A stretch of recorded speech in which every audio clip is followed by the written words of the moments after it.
And Chip, if you could read into the record what this is for, but in the meantime, before you do that, Michael, is there anybody on the line? Maybe John and Nia? There's no phone callers yet. As soon as they come in, I'll let you know. All right, great. Thank you. Kyle, could you put up the photos? Yep. So the applicant seeks to add a screened-in porch and enlarge an existing deck in the back of a small salt box house on a very wooded property. Wait, The porch will be about 130. Excuse me for a minute. Could you just read into the record what the application is for first? Yeah, I just did. Okay. So you're reading off of their application? Yes. Okay, I'm sorry. Okay, so applicant seeks to add a screened-in porch and enlarge an existing deck on the back of their property. The porch will be about 136 square feet. The deck addition will be about 91 square feet. There is an existing deck, which we're looking at. It's about 12 by 20 or 240 square feet. And the addition of this porch will be to the right of this existing deck. This is a 2.1 acre wooded property deep in the woods. I'm not sure why it's in an agricultural overlay. And it sits behind a 50-foot wide easement on Abraham's Path. The entire property is fenced in. Kyle, can we go to that gate picture? Why don't we do this? Why don't we look at the survey first? Maybe we can understand why it's agricultural land, the way it's positioned on the property in that area. Excuse me, Chair. I do have that caller you asked for, I believe, on hold. John, great. Yeah, I'll unmute that caller now. The phone ends in 0891. Okay, so this is the property. The Abraham's Path is on the left side. There's a 50-foot wide easement. The other three sides are dense in the woods, so it is what it is. Well, let's ask David. Is it possible that across the street is ag overlay? No, it's all wooded. The entire area is dense woods. Well, it could be just we would have to look at a tax map that shows where the ag overlay is. Yeah. Yeah, it's zoned ag overlay, right? So we go with I mean, this is going to be. This. I don't think we need that. We need to pontificate it as to. Okay, this is going to be relatively straightforward. Yeah. Well, I think it's important to understand where the ag overlay lands as opposed to, as it pertains to the house, location of the house. So maybe John can tell us. We should know that. Yeah, I actually don't know where the ag overlay comes into play here. Kyle, is there anything you could pull up real quick? Yeah, I'll let me do this. How about you guys continue on? Yeah. And I'll unshare my screen and I'll look a few things up and I'll come back. How's that? Okay, great. All right. Okay. So we'll continue on. Okay. Okay, so the entire property is fenced with a 6-foot high stockade fence along Abraham's Path, set about 60 feet back from the road because of the right-of-way and the easement. The entire property in the sides and back is fenced with a deer fence that surrounds the whole rectangle. The question I have for John is, they don't mention it in the application, but on the building plans, they also seem to be adding a large entrance to the basement, an outside stairwell, but it does not appear on the application. John? Okay, so yes, can you hear me? Part of what you're doing? Okay, that is part of what fine. we're doing. That is correct. I didn't actually think that would come into play. For or was required for ARB approval also.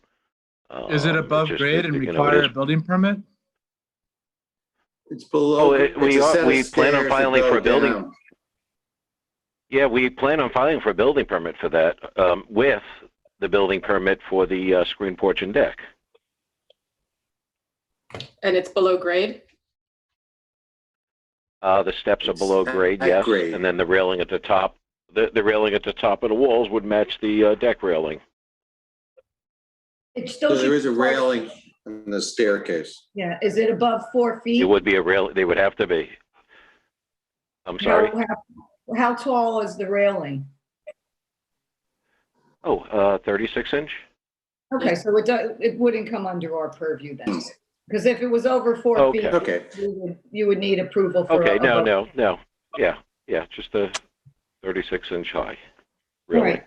And really, everything we're doing here, as you can see, is really matching existing. The screen porch should match, go nicely with the existing structure. Well, we got to get Kyle. It's all a very modest addition. Yeah, it's very modest. Yeah. Well, the reason why I'm pushing towards, us understanding the agricultural, area is to make sure that you in fact need our approval. Oh. Because Why did you file under agricultural overlay, John? Because I initially filed for the permit for that basement entrance and for the deck and screen porch with the building department, and they notified me that this was an agricultural overlay.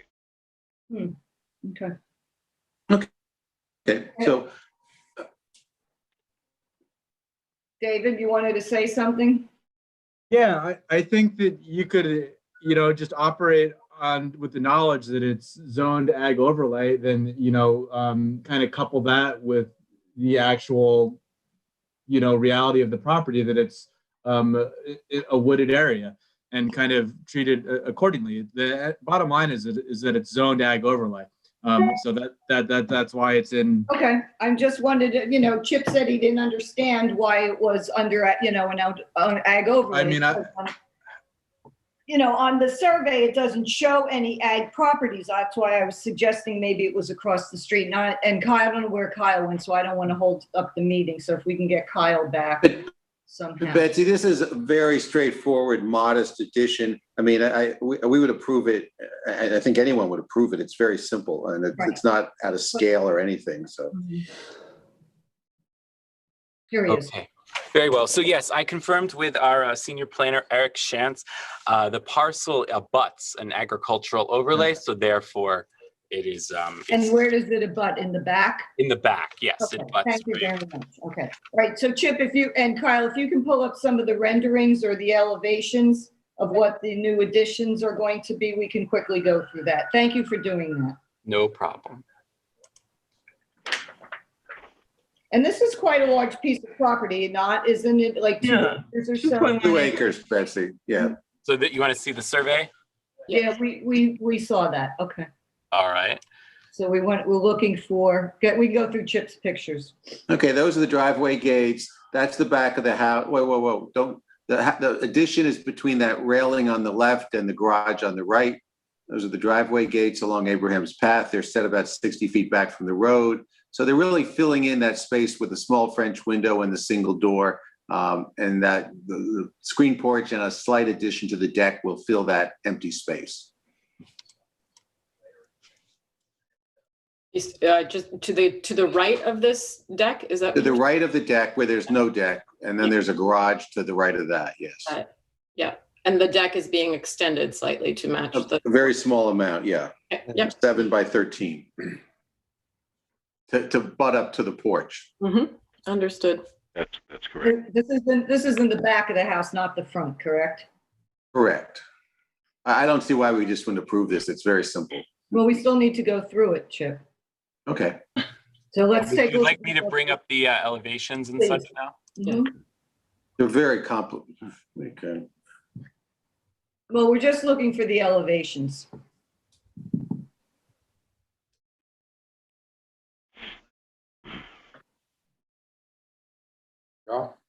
That's the back of the house. There's the screen porch, and then they're adding that little joiner to the deck from the sliding glass door to the screen porch. Okay. Looks great. Does anybody have any questions for John or Chip? And we have all the materials and everything specified, like the medium gray, is that? It's all to match existing house. Yeah, yes, I noted that on the plan. I hand wrote that in and supplied that, but everything's to match existing. That's correct. You have an existing medium gray, like that looks like it would be a standing seam roof, not a shingle. Am I misunderstanding? That's on the porch? screen porch. We'd like to do a standing seam roof. Okay. And is that in the plan? That's noted in the plans, correct? Right there. Yeah. It's noted No, on the but- plan, that's correct, yes. The plans are extensive.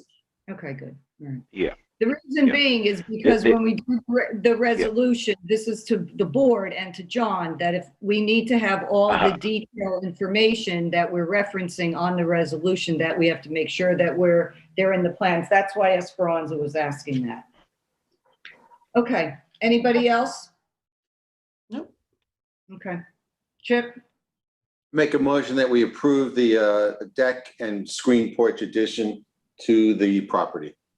okay. Can I get a second on that, Jonathan? Yes. All in favor, Esperanza? Aye. Diane? Aye. And Betsy, aye. Okay, John, they're good to go. Good luck with the addition. Okay, thank you. Have a good evening all. Bye. Thank you, you too. Okay, and under Historic District, Scott Paternoster, tax map number 300-32-06-9.1, 95 DeForest Road. And Michael, I believe Andrew is on the line for the applicant. Yes, actually, I have on Zoom. I'm letting in Scott Paternoster and Andrew coming in right now to Zoom. All right, great. Just one second. We'll welcome them in, then I'll read into the record what the application is for.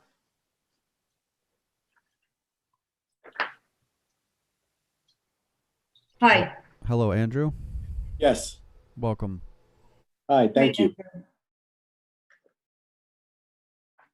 This is an application for a new detached garage located at 95 DeForest Road that is going to be a single-story 24 by 25 or a 600 square foot garage.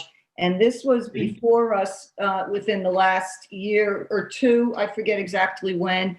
They asked for the ARB approval because 95 DeForest Road is in the Montauk Association Historic District, although it is more to the west of DeForest Road in the beginning, so it's before the Seven Sisters houses. So we had let's pull up some pictures that I took, Kyle. We approved a new home a year or two ago in this location, and it's a gray 2-story house. If we can look at my pictures.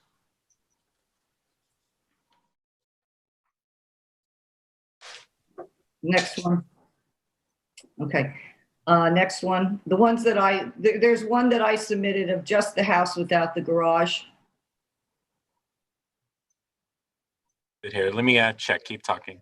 Okay. Well, in any event, there's the house on the bottom over on the right-hand corner. And then they impose the garage, which is not there, but that is what it looks like.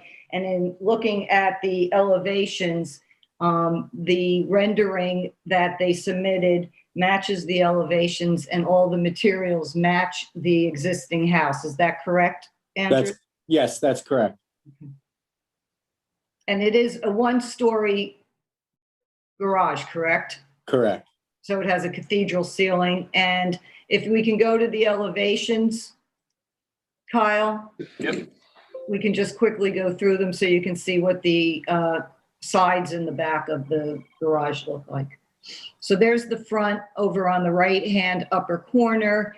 The sides have those little windows on the dormer of the right and left of the side building, and the back does not have any doors or windows. Does anybody have any questions for Andrew or Scott about this new garage? I think it's fine. I think it's in keeping with the house and the area, as well as just to know when you drive on DeForest, it's a very wooded, unpaved road, and this house can't be seen, or the garage cannot be seen from the roadway. It's very heavily wooded. Anybody have any questions? Yeah, I do. Why are there dormers on a 1-story garage? Mr. Paternoster has cars that he likes to work on, and occasionally puts a car up on a lift, and he affords him the additional height he needs to be able to do that. Well, and also it adds more light into the garage. Right. So this property was before us, the house was before us about a year ago when I first joined. And I believe the owner had not put in the correct windows, and we insisted that he put in pained windows. Do we have a picture of what the house looks like today? Yeah, well, he did get the C of O. That's what we're looking for Kyle to bring it up. But yes, he did add those divided lights to the windows in order to get his C of O. And did you see them when you were there? Well, it wasn't on something that I was focusing on, but I did take a picture. So if we could get my photograph, and if Kyle doesn't have it, although we saw it yesterday during our pre-meeting, I can resend it. Well, it's not in the file, so I don't know if you wouldn't mind resending it. No, and interesting enough, Kyle, the other one you asked me for to resend, that was in the pre-meeting too. So I don't know what happened to them. Okay, well, we can discuss that offline, I think. Okay. So would that mean that all the ones that I sent in are not there?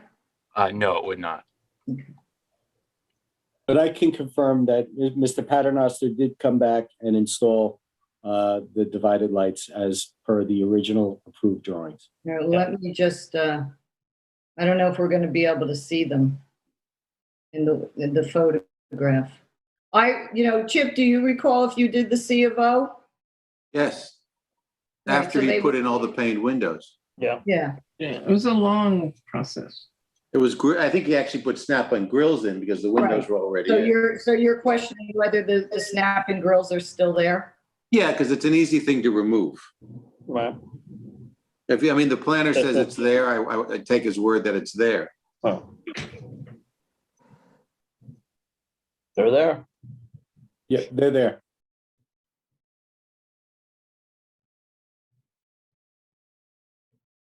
All right, Kyle, this should be coming through.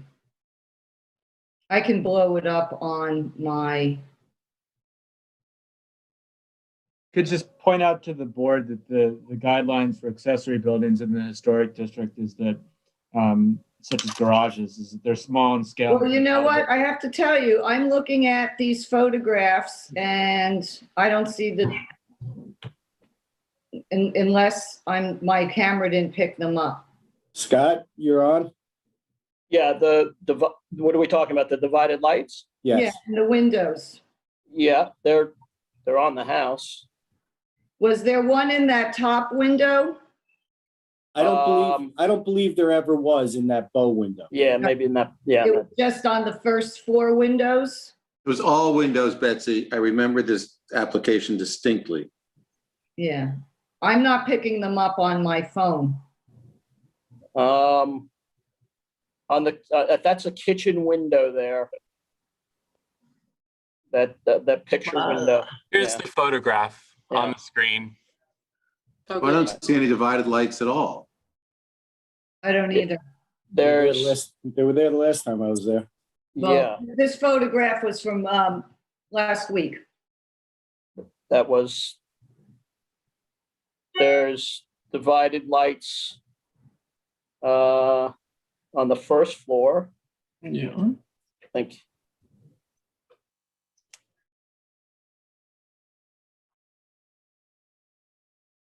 Well, there's certainly Yeah. not on that picture window to the left of the staircase going to the second Right. floor. 'Cause And they Yeah, don't- that's that kitchen. That's but a planed window. That's a picture. Yeah, but they were supposed to be divided lights on the first floor windows underneath the deck. So Betsy, it was every window, including that window in the gable. It was every window. We went through this. All right, so what do we do, David? Well, the application is just for the garage, right? The accessory structure Right. today? Correct. Certainly, that's something to consider, and code enforcement can revisit whether the windows on the main residence are, whether there's ARB approval for those as they currently exist, and if not, that's something that they could be cited for and brought into justice court. But the guidelines for accessory buildings, such as garages, which is what is before the board today, Section D8 in the town code for the Montauk Historic District says that accessory buildings such as garages should be small in scale and compatible with the house, its setting, and with the setting of the Right. historic district. So the And I board really, think, I think it fits the bill. I don't have a problem with the garage, and I was going to ask the board if they had any questions or concerns about it until Chip brought up the problem. And I think what we could do from a procedural standpoint is if everyone's in agreement, we'll approve the garage and they'll get a resolution for that. And when they go to close out the C of O, when I go out there to, or whoever goes out there to make sure that the garage was built towards to the resolution approval documents, we could then cite it for not having the correct window, but it gets tricky because then they put them in and then they take them out and, still though, See, I my mean, it's supposed to concern be is- installed. Sorry, Chip, go ahead. permanently.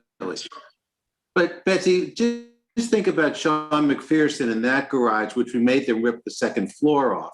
I mean, this is a very large garage, and I'm really not clear why there are these dormer windows on the second floor. It would be very easy to floor that thing over and make it a second floor space. So I'm a little suspect about this application. Well, I don't think a 600 square foot garage and in the design style and in the location, I don't have a problem with it. Does anybody have any questions for either, where am I, Scott or Andrew? Other than, in addition to what Chip is stating? Do you want to look at the photographs again? Diane? I wouldn't, I mean, I saw the garage, I agree with Chip that it's a 600 square foot. It looks like it's meant to have an apartment or an office above. It does appear that way, but if we can't make a judgment about what we think might happen. That's correct. It is not the intention of the owner to develop. It is not the intention. It's simply to have the height. There's going to be 2 lifts to work on cars inside there. So that's all it's for. The house is not going to have an apartment above the garage. So Jonathan, a question for Jonathan, is this considered then more like a 1.5 story? I mean, I'm just not. Well, if it had a floor in it, it would be 1.5 stories. But I just did a garage for 12, and 2 people, for 6 cars. And 3 of them are on top of the other 3, so with elevators. And it's much larger, it's twice this size or larger. And,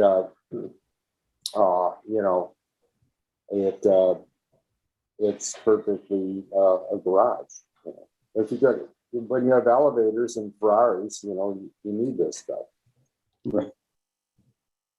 I noticed on the color rendering that there are light fixtures on the rendering. I don't have a spec sheet in my file for the light fixtures. We're using the same fixtures that were approved on the house. If you look at the materials packet that we've submitted as part of the application. Would that be in the elevations? No, am I able to share my screen? I don't know. Sharing it now. You should be able to. Yeah, let me unshare mine. Thank you, Kyle.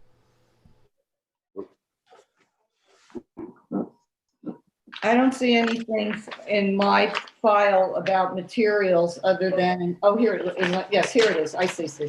Okay, Yes. then I'm gonna unshare. So it's a wall lantern with an exposed light bulb, and it looks like it's sort of like that bubble glass. Correct. And is this dark sky compliant? Yes, it is. Again, it's the same fixture that was approved for the house. Okay, and it looks like you have one in front of each of the bay doors and then one on the side door. Correct.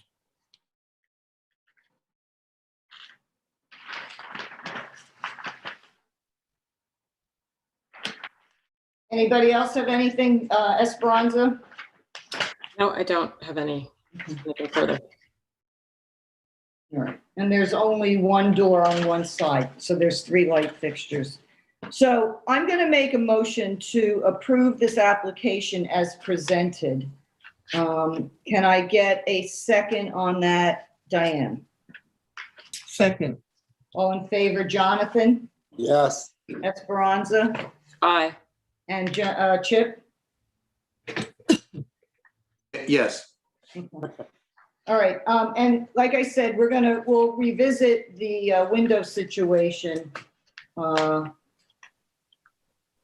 discuss that with my client off camera. Right, because just to bring everybody into understanding what happened, this house was approved with windows that had divided lights. The house was built without them. When the owner came before us for a certificate of occupancy, to my recollection, the board said, well, we really do need those divided lights in there. And so we agreed that if he would put in removable ones, but leave them in, that we would approve this for C of O. And now we're finding out that they've been removed. So that's a little disappointing when you're in a historic district, because the work that we're trying to do is not just because we have nothing else to do with our time. Agreed. So good luck with the garage. I got a second and everybody's approval. So you're approved for the garage. Okay, thank you. Thank you for Thank you. consideration. Thank you. Bye-bye.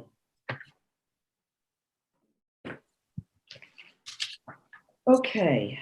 Change to commercial, Moby's, tax map number 300-189-1-1341 Panago Road in East Hampton. And Michael, I'll be looking for Madeline Van John. I see her now. I'll unmute that caller right now. Thank you. Hi. Hi, Madeline, how are you today? Good. All right, just give me just 1 second. I just need to get caught up with something.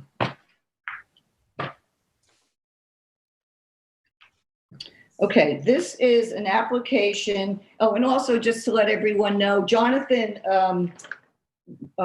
went with me when we did our site inspection of the property. So he's part of helping me with this application today. And this is to replace doors on the front facade that are there with new bifold doors, replacement of windows with new bifold windows, addition of new window on the front facade, and new white 6-foot retractable awning over the doors. So why don't we do this? Let's take a look, first of all, of the pictures that I submitted for the building. And we could ask some questions of Madeline after we get a handle on what the building looks like today. Okay.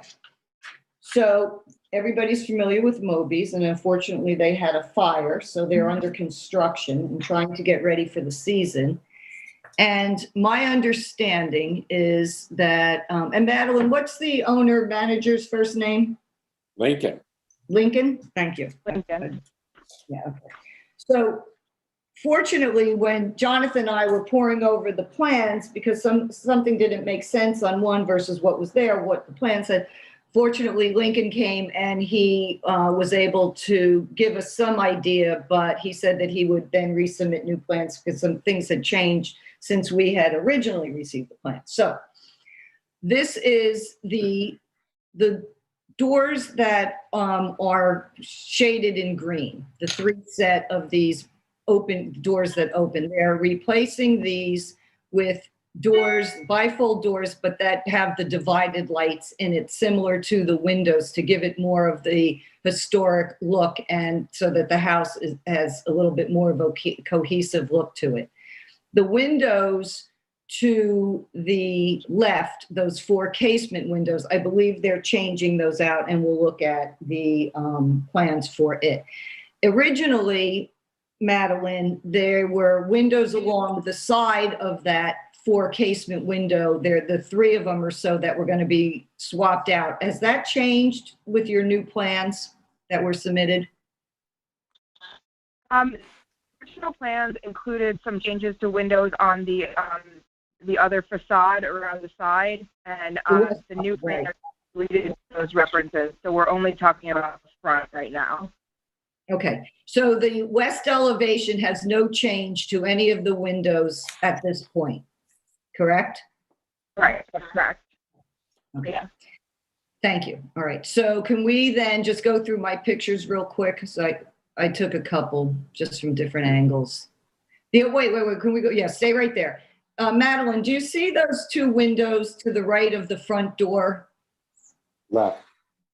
To the right of the front door? There's two windows behind the green tree. I'm a little delayed. Let me make sure I'm looking at the right picture. All right, I think the way that the photograph looks, there looks like to the right of the front door, toward, you know, the building goes a little bit back from the front plane. There's 4 windows there that have, what do you call it? Shutters. Do you see them? Yeah.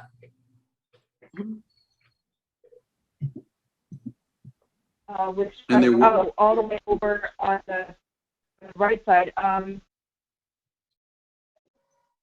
Is over on that portion of the building. Right. Do you see those on the photograph? I do. I'm looking at the photograph that shows kind of the main house-looking area in the center, and then to the right, kind of behind the trees, are the windows with shutters that you're talking about? Yes, yes. Is he planning on changing Yes, those I see out? that photo. Is he planning on changing those out at this time? No. Okay, so he's leaving those windows intact with the shutters there, correct? Yes, that's correct. Okay, I just want to make sure of that. Okay, Kyle, we can keep going. Thank you. There should be one photo. All right, now this is the west elevation. To the right is the front where that patio is, where the new doors and the window are going to be. Now, the reason why I want to, they're not changing these casement windows out at this point. I think Lincoln said maybe down along the line, they might rethink it, but for now they're going to stay. But I want to show you this angle because if you look where the doors are, there's a small little overhang on the roof, and they're planning to put a large awning over it that's 20 feet wide by 8 feet 3 inches deep.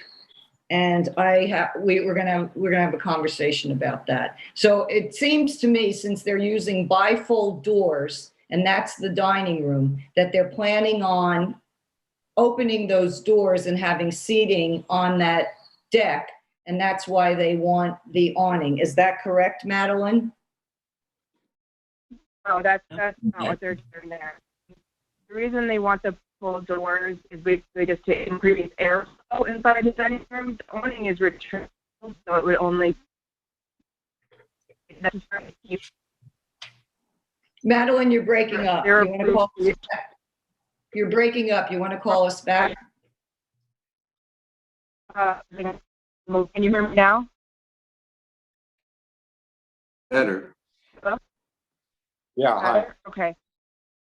Right. So no, the approved seating plan, all of their seating is inside that dining room, and they have some temporary COVID seating out back. But no, there isn't going to be any seating on that deck, and we would accept that as a condition of any approval.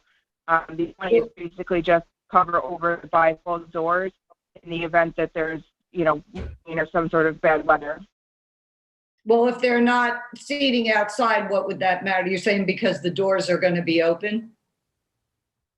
Yes, that's right. They want to keep the doors open to increase airflow, and then the awning is retractable, so it wouldn't be open at all times. But there isn't going to be any seating on that outside deck. Okay, and there was no existing awning on that building before, correct? Existing awning? There was one on the main entrance door prior, but there was not one in this area prior. Okay. All right, so let's take a look at the doors that they're proposing. I believe that there are some elevations that show the bifold doors. Not that one yet. Better. No. That one, That right one, there, to the middle on the right. Mm-hmm. No, the photograph. They did like a color rendering. It's the middle one on the right side of your Right screen. there. Right there. That one. Yeah, okay.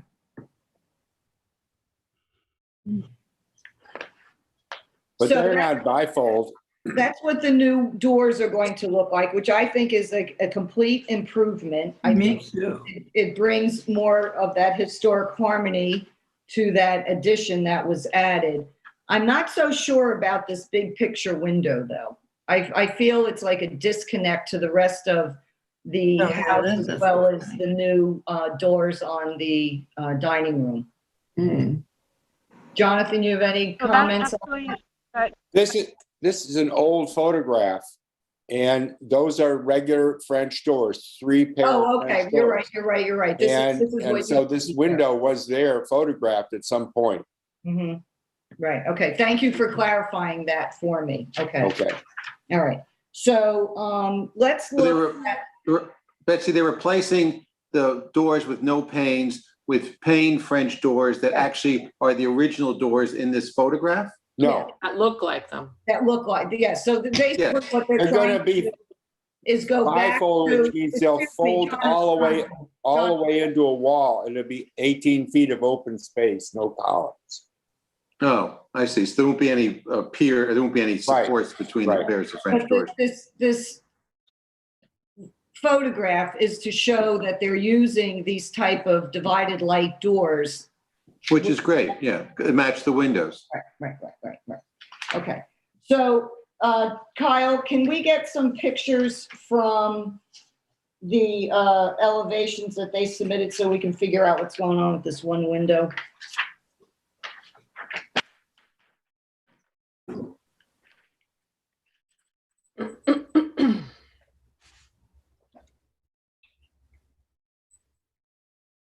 Okay, that's existing. Yeah, that's all, that's existing. And that, the elevation above it was the side, which they're not doing. Okay, we're so not here it is. proposing any changes to that window on the left anymore. There was, that was the windows on the left, on this elevation, those are gonna stay as they are. I think there may be a discrepancy between what is existing, but we're not proposing any changes to that window at this time, the ones to the On the left. Right. What about the Picture one window. on the right? Yeah, where'd the one on the right come from? That's the The proposed. one on the right is a proposed window. That you're going to put in between the new doors and those other doors that are, and the other windows that are existing? The main house? I think we need the original photograph again. Yeah, I mean, too. Yes. Because there are two little windows there. No, this It lower, doesn't look like there's room for the more lower one, windows. the Yeah. lower photograph, Ooh, not sure about that. right there. Well, no, Whatever, It which one? doesn't All right. look like there's room for more. 8237, right there. Would you be replacing those two All right. windows right there? No. What they want to do is make a triple window that's also bifold that opens up. Instead of the two existing. No, in divided addition windows? to, Oh. in between the I- windows and the doors. This is a problem when you only submit part of an elevation. Wait, Uh, wait, I- I'm gonna, wait, please, Jonathan. Yeah, I want to go back to the last elevation that was submitted, that we looked at. right there. Okay, so Madeline, real clear, the window to the left, okay? That is not what you're proposing? No, I think that was existing at some point, so I apologize if there's some just on the plans that was existing at some point, but that's not what is currently existing.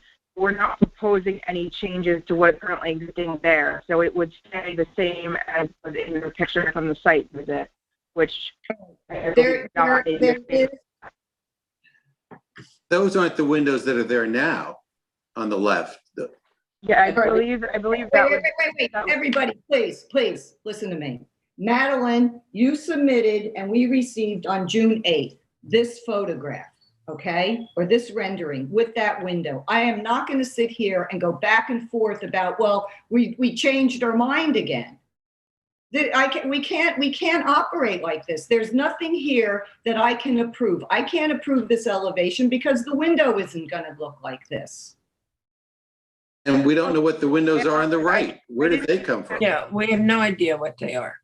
Yeah, So, this is you know what? incomplete. I'm tabling this. And Madeline, I'm telling you, and I'm losing my patience with this. I am not going to keep on accepting applications that get changed in the middle of the process. We don't know what's what. We finally give you, 24, 48 hours to get us the right information. And now we're sitting here 2 days later, and you're telling us that what you just submitted to us is inaccurate.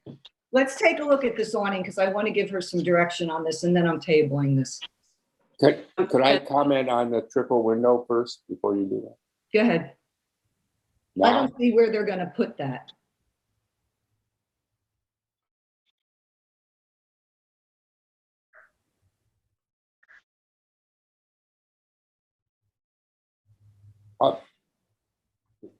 You want me to say something? You say you wanted to make a comment. I'd like the photograph there. It's very important. Not this drawing. The existing photograph of the. You're right there. That's good. Perfect. Well, they're Okay, altering see, the. now there's two windows there.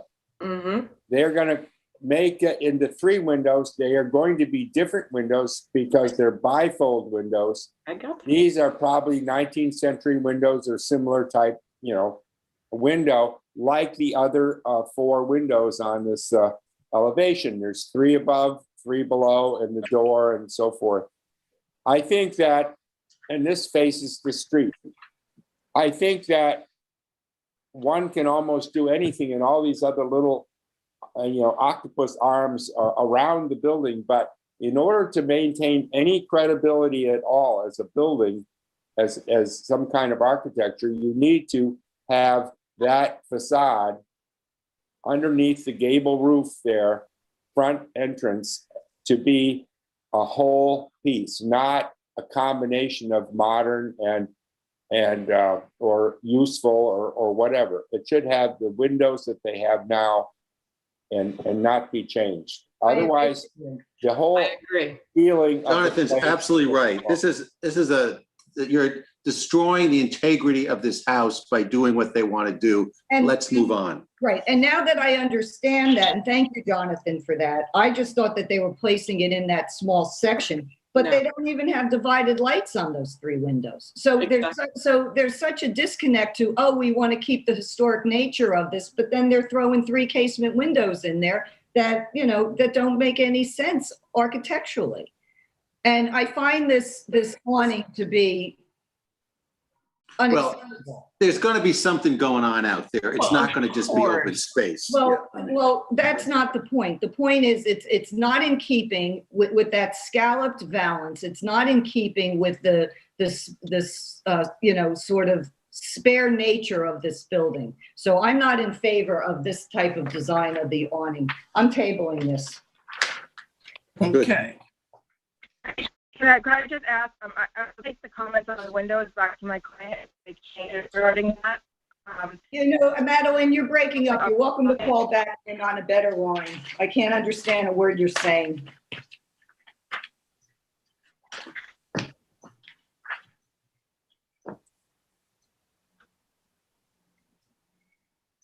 Hey. On the spec sheet, though, that they did submit, those three windows do have divided lights. I just noticed it on the spec sheet. This is But stable. that's a separate issue too. Excuse me, Chair, if I could just ask, she hung up, but a new number came in. Do you want me to see if it's her real quick? Yes. All right, I'm going to unmute. There's no number with this. It's a restricted number. I don't know it, so I'll just unmute it right It now. might be her cell phone. Hello? Madeline. Hello, Madeline, is that I'm you? sorry. I think no. I thought Oh. you guys were done. I'm sorry. I can call you back. Can I ask who this is, please? It's LPS. It's Land Planning Services. Thank you. I'll put you on hold for a moment. Next. Yeah. Hold on. Yeah. Sure. Yes, so Madeline has left chair. Let's move on. BMC East Hampton Holdings, tax map number 300-197-1-4581 Wayne Scott Northwest Road in Wayne Scott.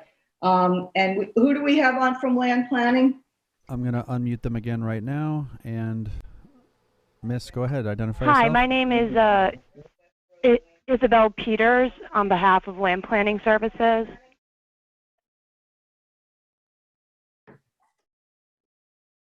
Okay. Esperanza, if you want to read into the record what this is for. I'm sorry, yeah. I can't hear you. Can you say it again? I'm going to read into the record your application.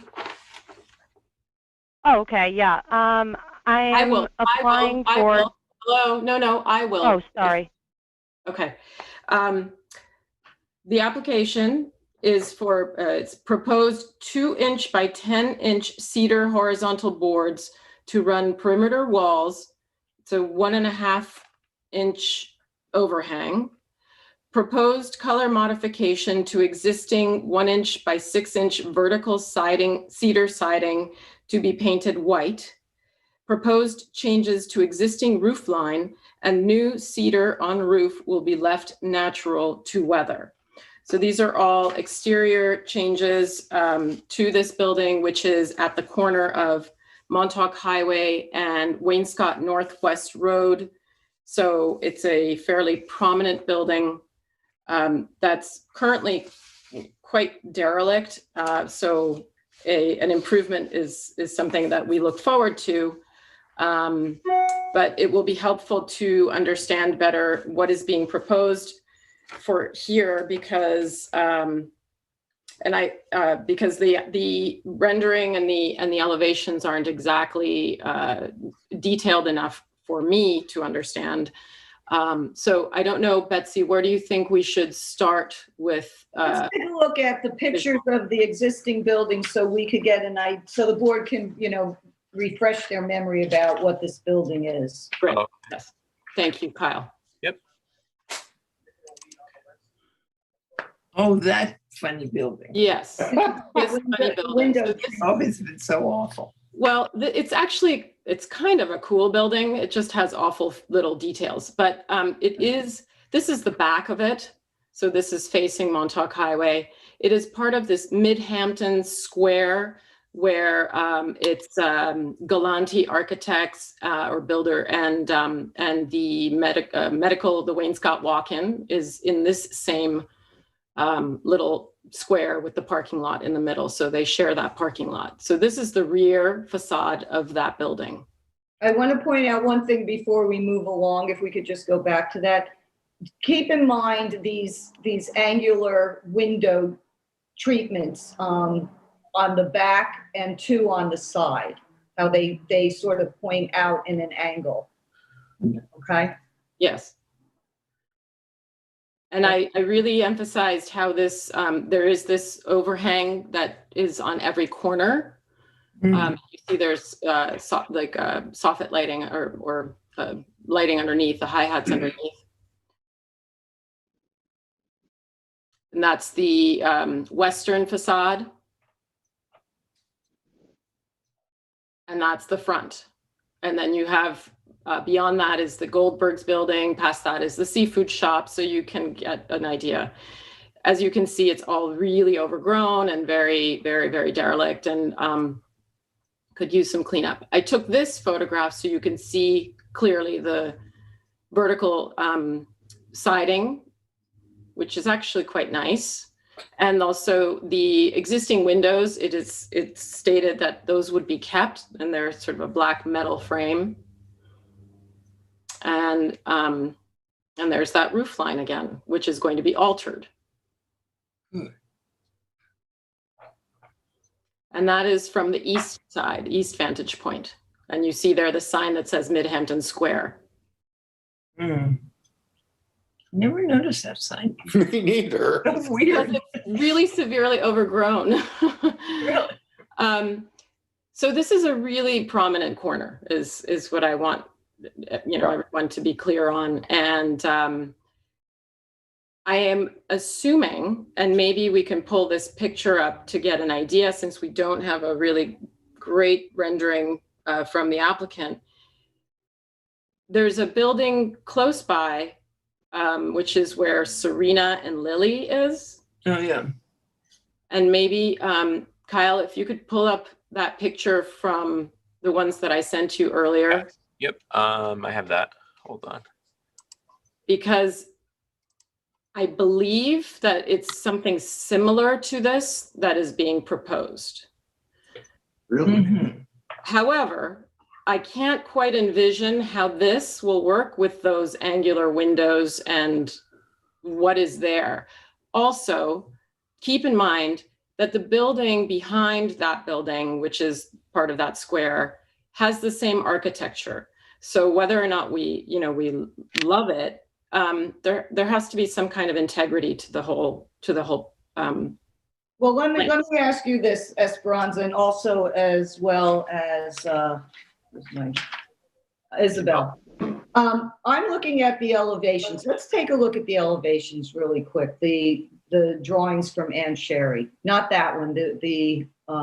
There's other elevations. That one's a good one. That's the best one, which has the signage, which we'll get to later. But it seems to me that they are squaring off this building. That the part of the roof that comes over those angular glass windows are going away, and they're replacing them with flat windows, that they're redesigning the exterior of this building.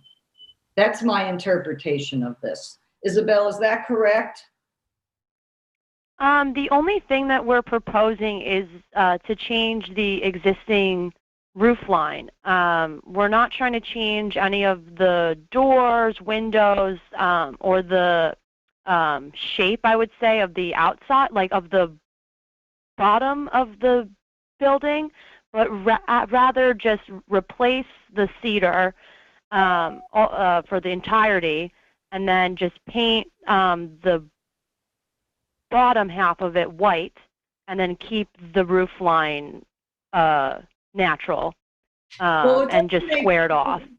But it doesn't make sense to me how you can change that roof line when that roof line goes over those windows that are on an angle, that come to a point, and they go past the squaring off of the roof that you're planning. Yeah, that's a very large overhang. Yeah, I don't understand. See, there's not enough detailed plans. Kyle, can you, if it's possible, can you find Ann Sherry's elevations? There's one page. These are those. No, that was from the That's it. No, but there's another one that I'm referring to.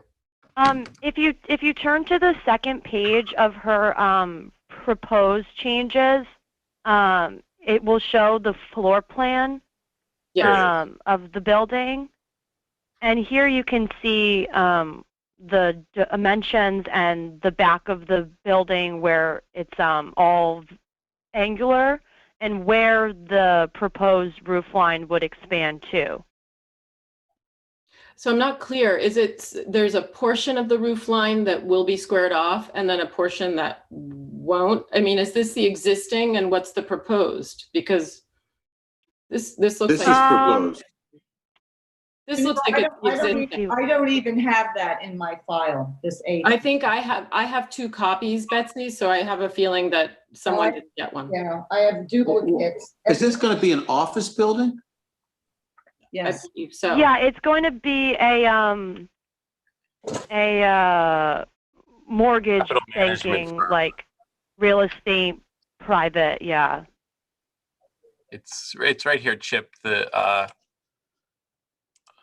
I don't want to get into the signage.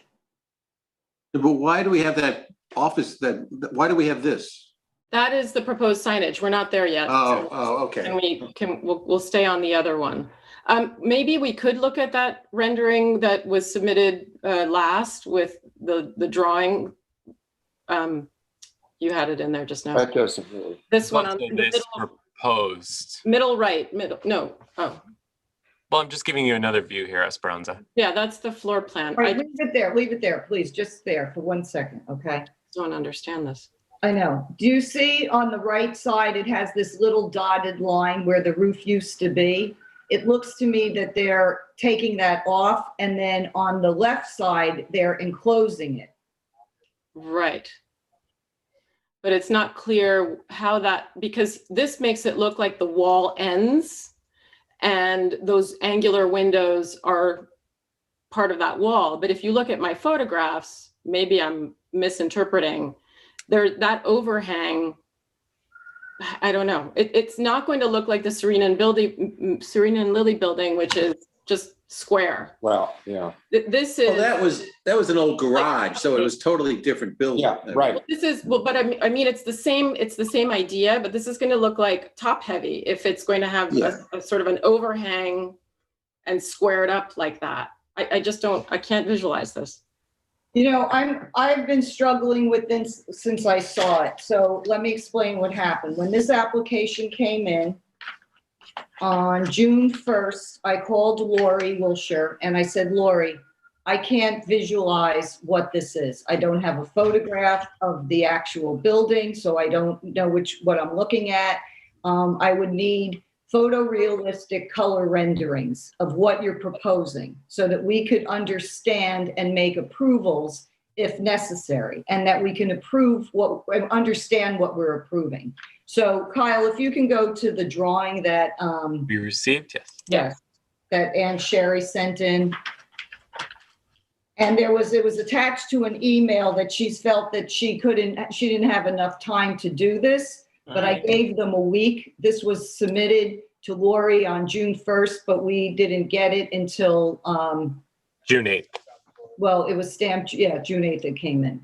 And this is not to me what I was asking for. We get photorealistic renderings of what the proposed building's gonna look like all the time. I gave them a week to do this. I still don't understand when she says over on that corner, line of existing roof to be removed, typical, like what does that mean? Is it? Typical of what? Typical of what, and what happens to those? What happened to those angular windows? Right. Exactly, because if we can look at the pictures of that existing in the photograph that I took, that if they cut that off,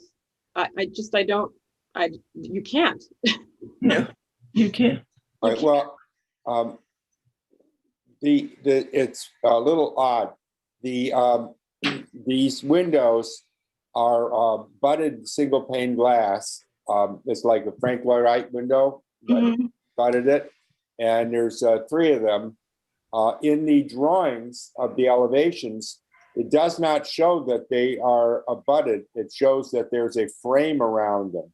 Yeah. So this looks like it's going to be changed somehow. I think that if they painted this vertical cedar, it would look really bad. Yes, thank you. Because it's old and it's needs some work and so forth, and it would sort of make the thing look more blocky than it is, in addition to showing some of the failures in the wood. They are, I believe, planning on just where this roof is. They're planning on making this vertical out to the corner here, where it comes in at an angle, so that's going to stay there with these pointed windows. But the pointed windows actually aren't going to stay like they are. But see, here's the thing, we don't know for sure. We can't. I'm just saying that. Yeah. You know. No, and I appreciate your interpretation. Where my frustration is with this and the past one is that we're not getting, correct information. And how do we approve something that we don't know what we're approving? And when we ask for more documentation, I'm getting pushback on it. So I'm tabling this. We'll Table it. Table the whole thing. And then I presume that the signage will just table it, or should we discuss? No, we can discuss it because there's some information there that they can work on in the meantime. Thank you. Well, Isabel, let me just say this. I think what you're hearing from the board is that the proposal that you're proposing is, indecipherable. Is that right? What am I saying? Decipherable. Decipherable for us. And I don't think, based on what we're seeing or trying to understand, that we're in favor of it being painted white. So I think we're all kind of liking that old, rich mahogany type of coloration on that building. Okay. So I'm going to go, Sure. I'm tabling this and we're going to go into business signs. BMCEH Holdings, Tapnex number 300-197-1-4581 Wayne Scott Howell Road, Wayne Scott, Esperanza. The Well, application that's that. is for a new, it would be single-sided sign. The sign would read Black Mountain Capital. It would be in plastic black matte lettering. The dimensions are 1 foot high by 20 feet long. And this sign would be illuminated with class 2 LED, white LEDs, halo lit 60-watt bulbs, or however you want to put it. I will read it exactly. It says output 12 volt DC at 60 watts, input 100-277 VAC, 1 amp, placement of the sign, I presume, on front or south side of the building. And they would be removing the existing posts and sign that are in front on Montauk Highway. They are. They said that. I believe it said it on the survey. I know I saw it somewhere. It doesn't say it here on the application, but I did see it. If I may, it's right up on the screen on under There, yes. Druid in that this. is wrong. Thank you, Kyle. Yes. that's- Kyle, can you go to the photograph of their city location, please? This is So- what you're proposing, correct, Esperanza? It's what I presume is being indicated when they talk about the LED lighting, is that there would be sort of this, I don't know if it's a strip or bulbs placed behind each letter so that it would be sort of backlit or illuminated and emanate like a halo around each letter from behind. Okay, I'm going to bring in David McMaster. David, can you advise Isabel what our code is, please? So the town code doesn't allow generally for illuminated signs. Lighting affixed to signs can be downward facing. So this is an illuminated sign, and if you want to dispute that or to say that it was that there was lighting, the lighting is outward facing. It's not downward facing. So either way, the town code doesn't permit a sign or doesn't permit signs like this. It's tabled. Thank you, Isabel. I'm Thank moving you. on. 10 Amagansett Square Drive, tax map number 300-172-12-710 Amagansett Square Drive in Amagansett. And I think Ocean Graphics is on the phone, and this is Diane Benson, so we'll wait to get somebody on. Maybe it's Skylar. Chair, the Ocean Graphics is coming in through Zoom. They should be in just a minute. Okay, and I great. believe the phone number, Kyle, ending in 1220 is also Ocean Graphics, right? That's correct, yes. All right, I'm going to admit that as well into Zoom. Great. And when everybody gets on, Diane, if you'll read into the record what this is for. Certainly.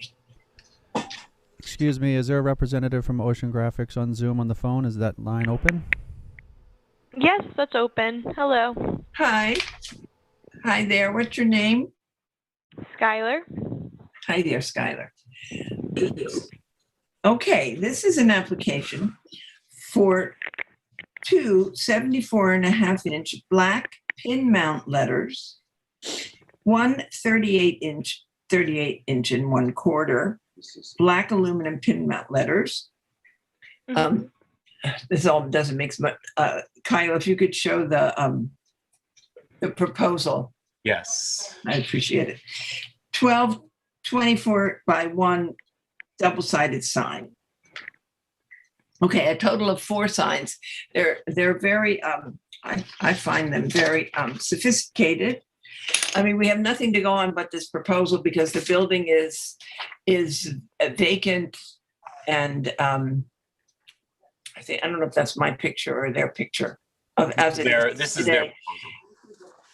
It faces Amagansett Square. It's on it's right. It's the building next to the place that everybody's going to miss so much. That name. The Dosa place. Hampton Chutney. But The this, Hampton chutney. Okay, this is what the building looks now. So all we have to go in is their proposal. I mean, to me, it's the aggregate.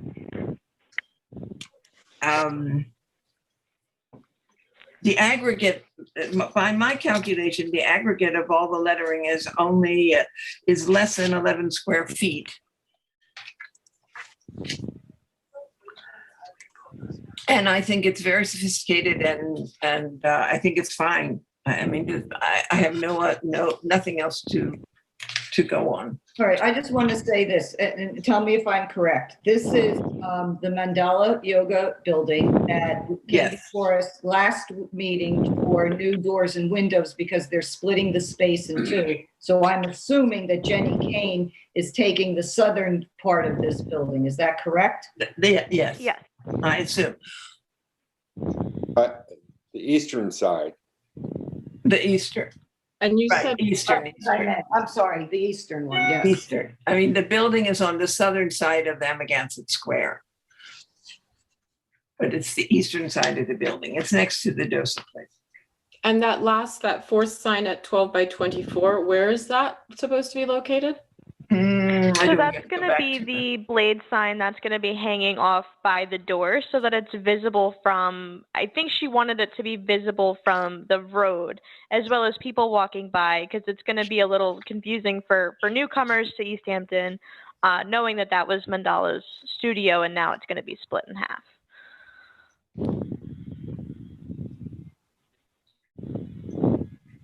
Yeah, do we have a survey or something that shows that? I'm just not. You should. We do. Yes, there is a survey. What is Jenny Kane? Is it a It is a retail store. retail store? So you'll see the first pin mounts on the front of it. You'll see the pin mounts above the window, and then where the yellow is above the door, so where it shows from the road, that's where that blade sign is going to be going.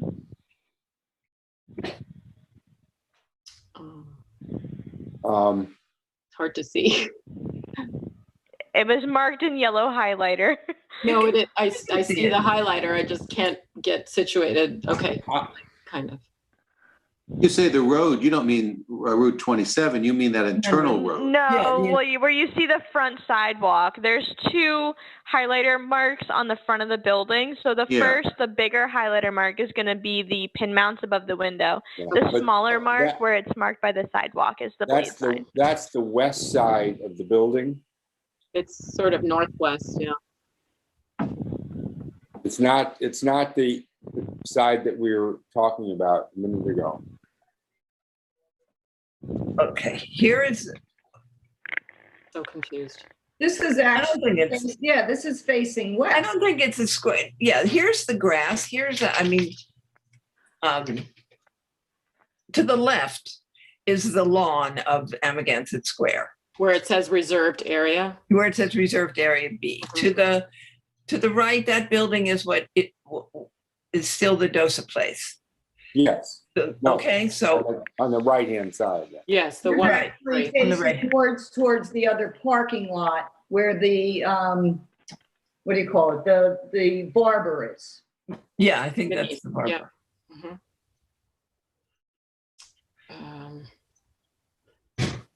How many square, Skylar, in total, how many square feet are these signs? Let me revert back to the permit. Give me a second here. I don't have anything in front of me. 10.5 square feet. Should be a little bit more than that. So there's actually 4 signs. 9 square feet, 10.5. Oh, I didn't count the other one. Yeah, it's 3 set of pin mounts total and the blade sign. Just give me one moment. Okay, the blade sign wasn't as clear in the application. Double-sided blade sign. I've got 3.6 times 2, right? Yeah, it should all be marked in that application. I don't have a copy of it in front of me. I'm very sorry.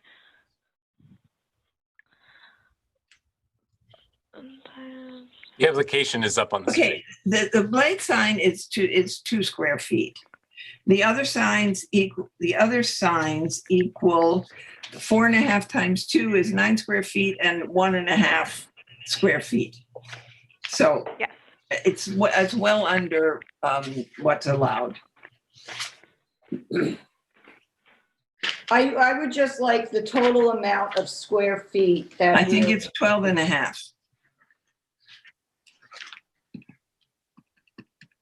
Does that sound right to you? Yes. Yeah, it sounds right to me too. I have 10.3 in my calculations, but I'm going off of the, But even at 10 point, I mean, it's for the resolution, Diane. It has nothing to do with the approval. Okay, so if you want to go ahead and make a motion. okay, I believe it's 12.5 square feet total. I would like to make a motion to approve the signage as proposed. Can I get a second, Esperanza? Second. All in favor, Chip? Yes. Oh, John? and it's all black and white, and Yes. they've given Right, and Betsy. colors. Okay. Skylar, do you have, so it's approved. Do you have anything else with us today? Yeah. I do believe I have one more, and that's for Claire V. That's another location in Amagansett. All right, we can move on forward to that. And Okay, that- it's next. It's next. It's next. Okay. In your carefully crafted agenda. It's really good. But Crafted what? Your carefully crafted agenda, it's very good. Thank you. I just saw this sign today, in fact, and was wondering about it. okay, now we have a little confusion here because what they've asked for and what exists are two different things. Their corporate headquarters is in Los Angeles, and I called twice. Nobody ever called me back. The girl who's manning the shop, which is now open, seems to think that what they have proposed, okay, they have asked us to, okay, this hanging sign on Main Street, It's double-sided, right? Yeah. double-sided hanging sign on Main Street, the total 72 square feet. We didn't know anything about this sandwich board blue and red sign. It's not in the application. I think they're illegal. What? David or Sarah? Yes, that's illegal. It's They can't illegal. have that. Okay, all right, so Skylar, they- you need to remove that and not put it out. Yeah, no, that was spoken of. That was not done by us. That's something that their corporate office sent them. Oceanographics, I have no dealings with the sandwich sign, and I did tell her that it was probably going to be asked to be removed. So I can reach out again and, once again, tell her that they need to Yes. put that Yeah, back in. it's not And if so it much of shows an up ask. again, they'll get a code violation for it. They're not allowed to put sandwich boards on sidewalks and especially in the middle of a sidewalk where people have to walk around it. They're not being very neighborly from LA. No, yeah. That whole strip of Main Street in Amagansett is problematic with businesses that do that. So they're not the only offender, but yeah, I would appreciate it if you would advise them that the And town. also let them know that they're in a historic district. Absolutely. Thank you. Okay, Diane, I'm sorry. okay, all right, so they have, they didn't include this sign. Now, there are some more pictures, if you could show them. There's another sandwich board sign. Well, that's it from the other side, but there's another next picture. This is, they don't mention this, but this is on their side door. It's fine. Next picture. Okay, this is the front door. Now, what they have asked for is a black and white sign, much like the hanging sign, only a horizontal sign that says Claire V. The girl in the shop said she didn't believe they were putting up the sign because they have these two sandwich board signs, one which is right out in front of the shop, which of course is off of Main Street. But yet when I spoke to Ocean Graphics, they said that they, as far as they're concerned, that the main sign is still in the works. So, and I couldn't get a clear answer. So I don't. Yeah, no, I don't know who you guys had spoke to that was in the shop. She was the store manager. I was in contact with the head person who was running the store out here, and they are still doing the overhead sign. Yeah. The sandwich signs I was not aware of. Same thing as the window lettering. We were just putting in for the hanging sign that's out front, which has been installed because they were supposed to be on the meeting 2 weeks ago, but as you guys know, you're very busy and it got pushed to this meeting. So they wanted to open and have a sign, and we understood that. Right. Okay. So if in fact they are going to install the horizontal sign, which I think we have a picture of their rendering, which is 18 square feet, and the double-sided sign on the street is 7.2 square feet. I think they're fine. I'm sorry, Diane, I have the sign above the building is 15 by 144. That's 15 square feet. 15 by 144. I don't know what I was calculating from it. Okay, and then the double-sided sign, right? Okay, I thought 15 by 144 was 18 square feet, so that was my mistake. So if it's 15.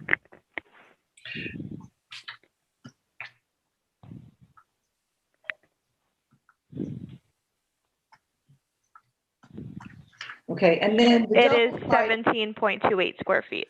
Oh, good. Wait. Okay, I was a little off. So it's 17.28 square feet. Yes. Okay, and the double-sided sign is 7.2 square feet. What am I doing wrong? I'm multiplying 144 by 15 inches divided by 144, and I'm getting, maybe it's my calculator. Maybe. Anyway, I think the size of the signs is all right. And I think the sign on the door is very discreet and would not, I mean, basically it could only add a half a square foot or something, a square foot. So I would say if they take these sandwich boards away, that everything is okay. Okay. Does anybody have any questions? Any other comments? Well, I think the double-sided, excuse me, the double-sided sign is 3 square feet on each side for a total of 6, correct? That's not what I have. I have a total of 7.2 square feet. 18 by 24 inches. Oh, it's 18, not 12 by 24? 18 by 24, 3.6 square feet times 2. Okay.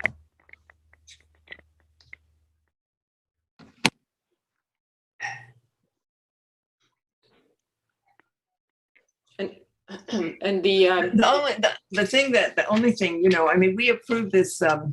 If you see the street sign, wood grain, yeah. You know, we approved that grain surfboard sign. Mm-hmm. You know, the Claire V sign is much cleaner. I mean, I certainly don't think we can accommodate any more signs for this little compound. I think it's a little. I have a question, David. The information, the hours and times and things like that on their door, does that consider part of their signage? RV part. You want to take a look at it? I think that it does, Betsy. You know, it's advertising the business in that it lets people know when they can go to shop there. So it's part of the sign. Do you know, Skylar, what the square footage of that in totality is? I do not, because we did not do that, but I was aware, you know, in the village that when they put their store hours up, that doesn't account for the square footage of their signage.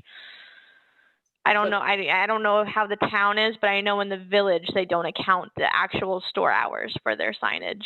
If they had, you know, window lettering that just had their store name, they do, but for store hours, they do not. But the window. The village being East Hampton Village? Yes. Well, you know, it's certainly aggregate. If you took all that, it wouldn't add up to, I mean, I think they have 25 square feet so far. Your position is that if the same information that's on the door was on a sign that was on the street, that we couldn't count the hours as part of the square footage if this were in the village? No, it goes account for the lettering, for it being on the door. Okay, so the village, you're saying that's just limited to, it doesn't matter. Doesn't matter. Yeah. My position is that it does count. I'm happy to get back to the board for clarification, but it seems like we're still under what's allowable anyway, correct, Dan? Yeah, I think So why we're, don't we do this? Why don't we make a motion to approve just the signs that are in front of us? Yes. Okay, that sounds good. Diane? okay, so. Yeah, unfortunately, guys, I was unaware of the, you know, the window lettering and the door lettering. They did not do that through us, so I'm kind of caught. Okay. Diane, I'm sorry. I just wanted to be clear. Where is the building sign being located? I didn't catch that. Above It's the going to front be door. overhead. Above the door? Above the front door.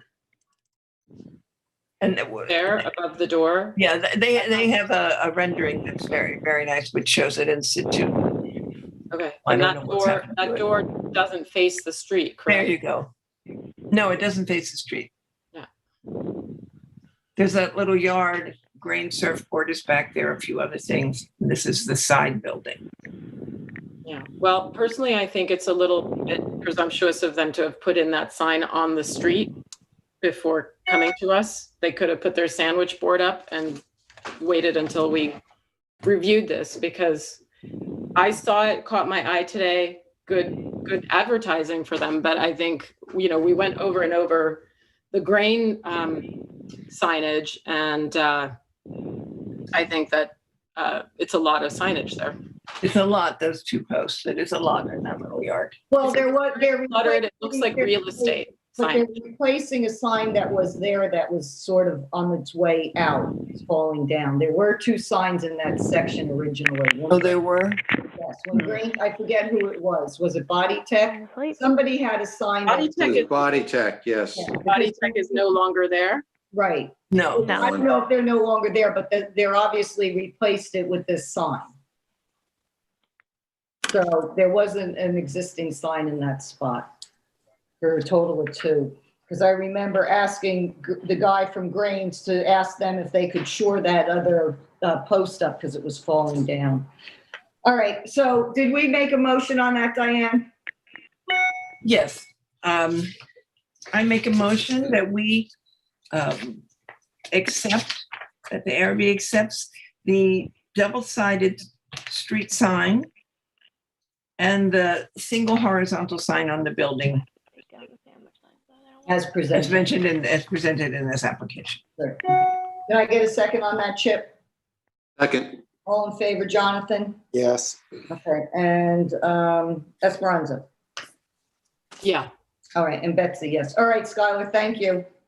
Thank you, guys. Have a good night. You too. All right, First National Bank of Long Island, tax map number 300-188-1-8.1, 100 Panago Place, East Hampton, Chip.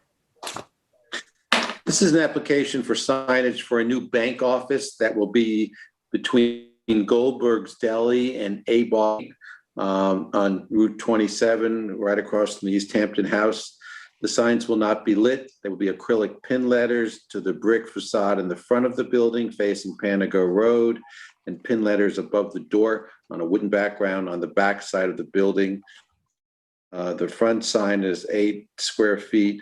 The bank side, back side is 16 square feet, so a total of 24 square feet. Kyle, can you show us the photos? Yes, I have your photos up, and I'm just bringing up the rendering now. They're the same, yeah. These are the exterior photos.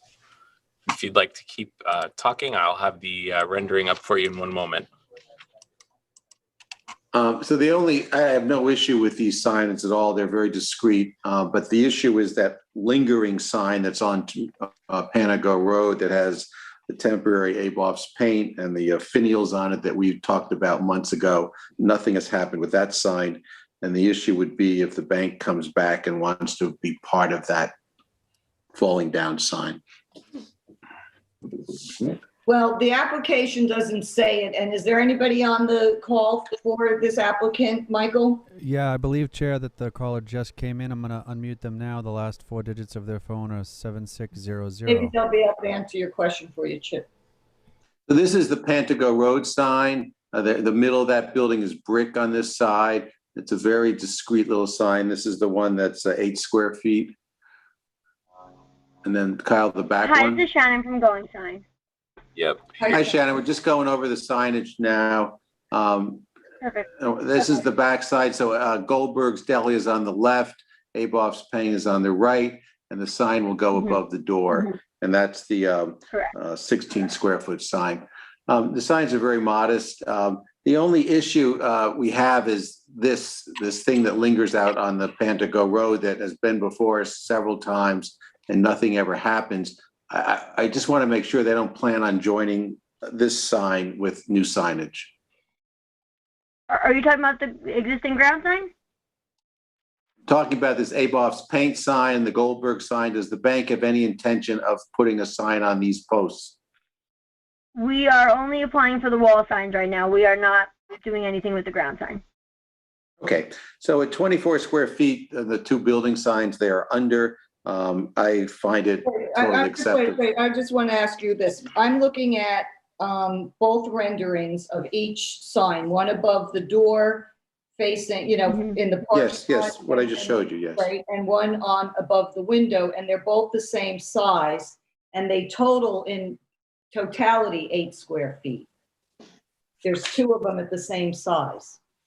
Each sign, each sign is 8 square feet. Each sign is square feet, okay. So, and there's 2 of them, so it would be 6. Yeah, they're 8, so total Correct. of 16. They're 8 and 8, yes, I'm sorry, yes. Great. Correct. All right, Chip.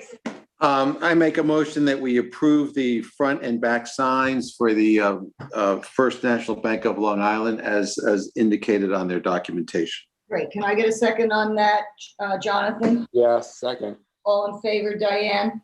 Aye. And Esperanza? Aye. Okay, and Betsy, aye. All right. Amber Waves Farm Tax Map Number 300-172-1-8.2, 367 Main Street, Amagansett. This is Diane, but let's see if anybody's on the call for. I think there will be. Kate? I believe I have that caller. I'll unmute that number. The last 4 digits are 8500. Hello, everyone. This is Katie Baldwin. Hi, Katie. Hi, Katie. Hi, all. Okay. And Andy Hammer was going to come in on a Zoom link, I think. I actually, Chair, I see him on the phone. If that's okay, I'll unmute that caller. Last 4 digits is 1000. Great, I'm here. No, I don't have the Zoom link, but I'll just call it in. Okay, let's read into the record, Diane, what this application is. Okay, this is an application for a new sign measuring 84 inches by 18 inches or 10 and a half square feet. Kyle, if you would show their own, Yes. their pictures.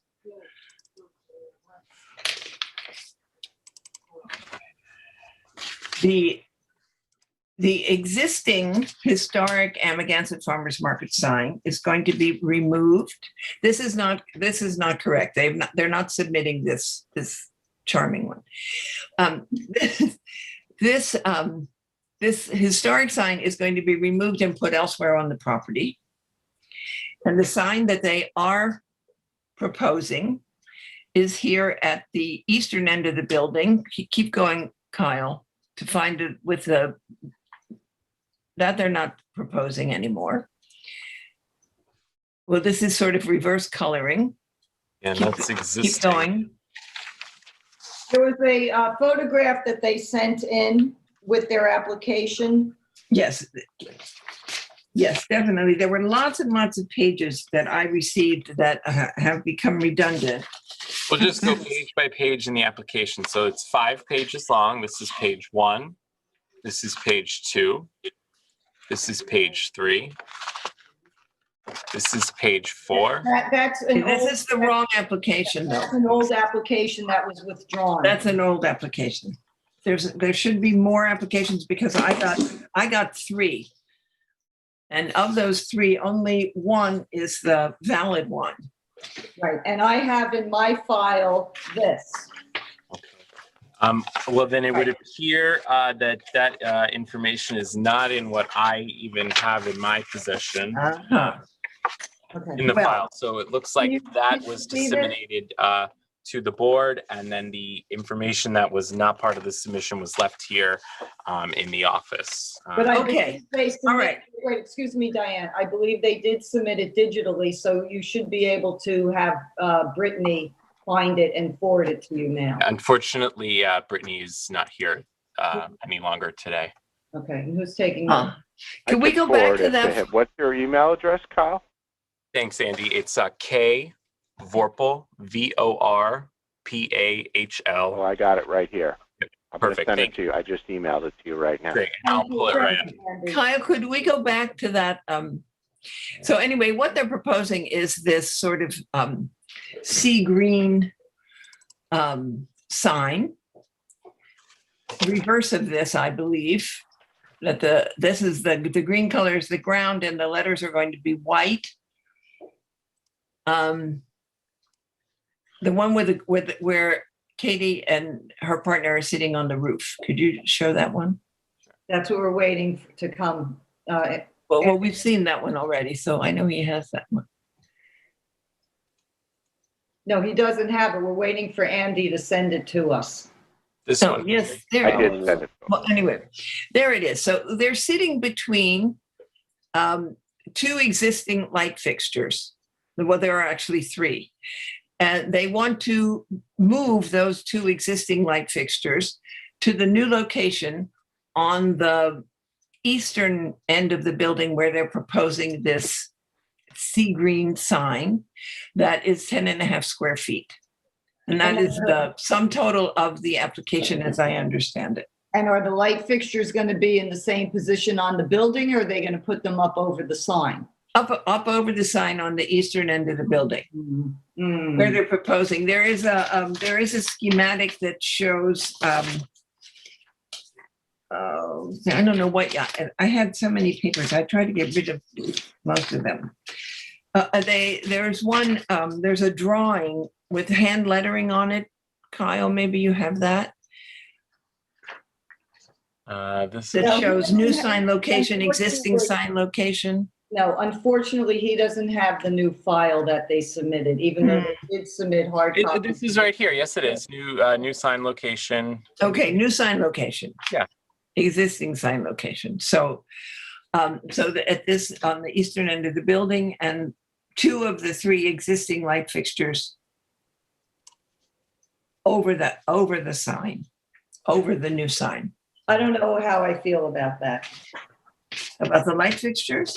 Yeah, because they're going to, the sign is coming off the roof, right? It's Oh, there we are. Okay, so this is what they're proposing. You see Can this? you enlarge that? So whoever that is up there, that's where Katie. they're going to go. They're going to put these goosenecks. Amanda, up I above yeah. Or maybe that's Is that allowed to put lighting above the roof line? Yes, and as long as it's downward facing. And those lights do downward face. They're you can tell from the prior picture. And they're sort of historic, those lights. Which is They've been there why as long as I've been here. I want to be clear. They're going to actually remove the existing light fixtures on the west side of the front facade and put them over this sign. New sign in this location. Can we see that again, that photograph where they show the lights? Because these lights are much bigger than those others on the west side. I want to see what we're approving. Yeah, there are three of them there, so they're only. There's three of them there. They only want two. And they're eliminating the third. Right. Okay. And those really kind of curve If I around. may chime in. Yes. Oh, thank you. This is Katie.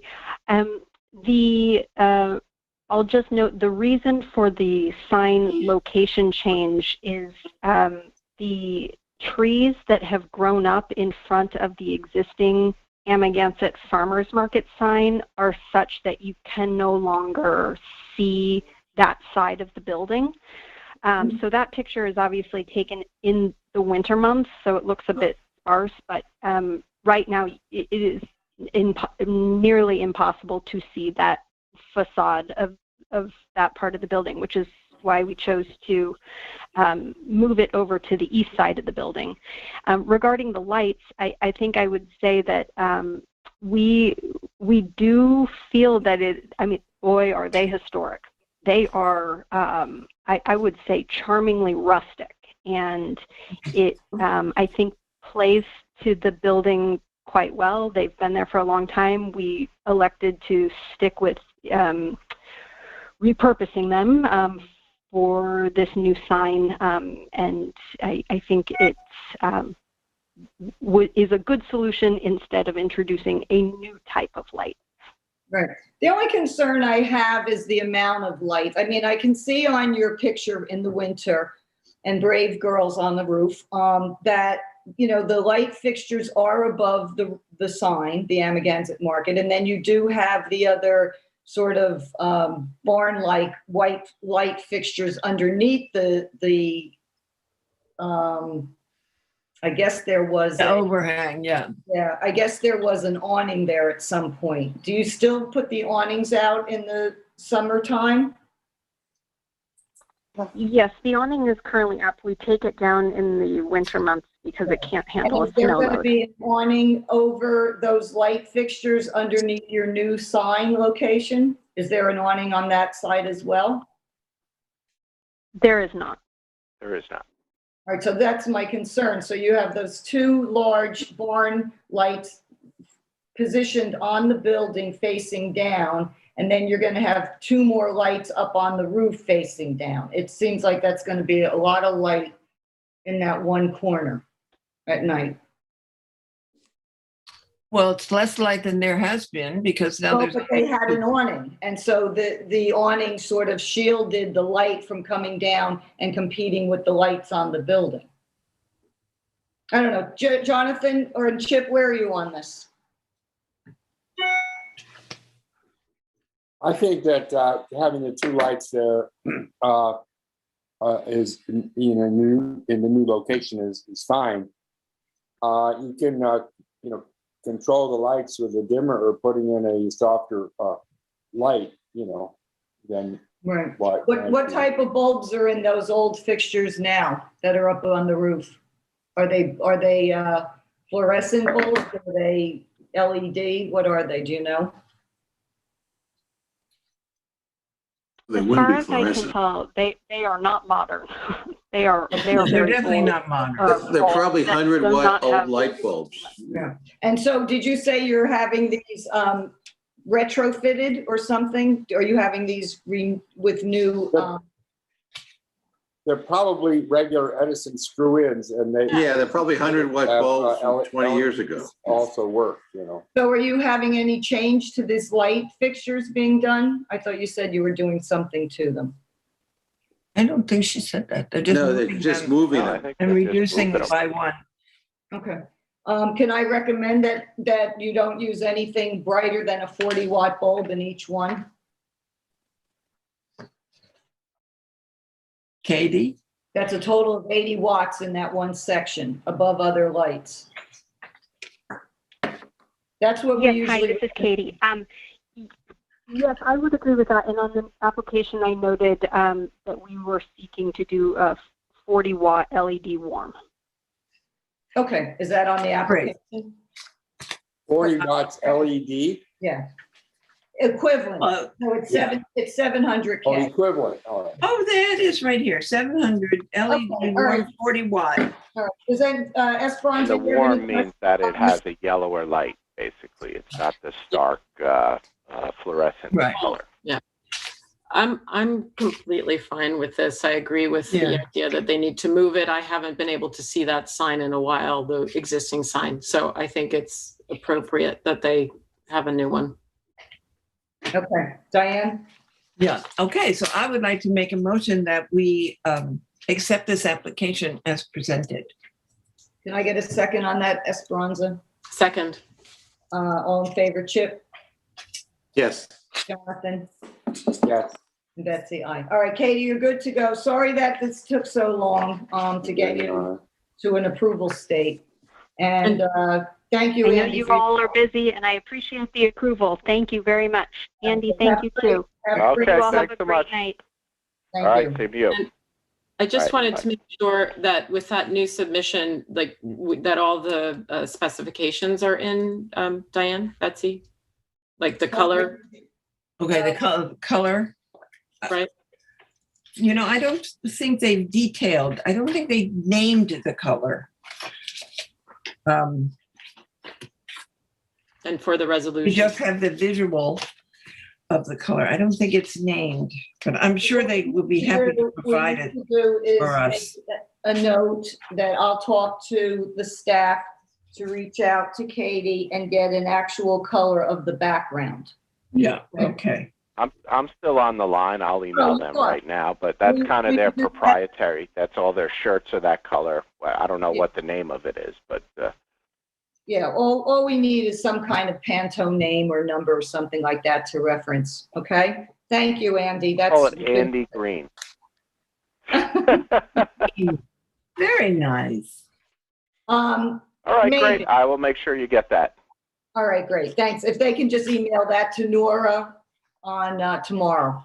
Oh, also, Andy, Sure. we have a new .gov email address for ARB, so everything can go to that one email address. Can I give that to you now? Sure. All right, it's ARB. Yeah, and this way you can notify also you, you know, Joel and Tara, and Katie can send it. So it's ARB at ehamptonny.gov.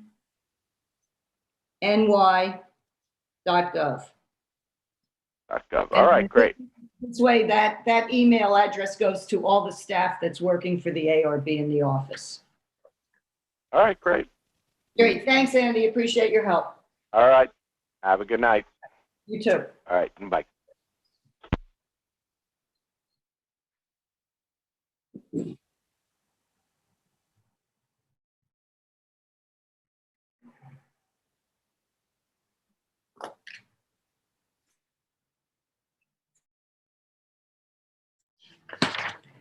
2953 Mile Harbor Road LLC, tax map number 300-75-1-292953 Mile Harbor.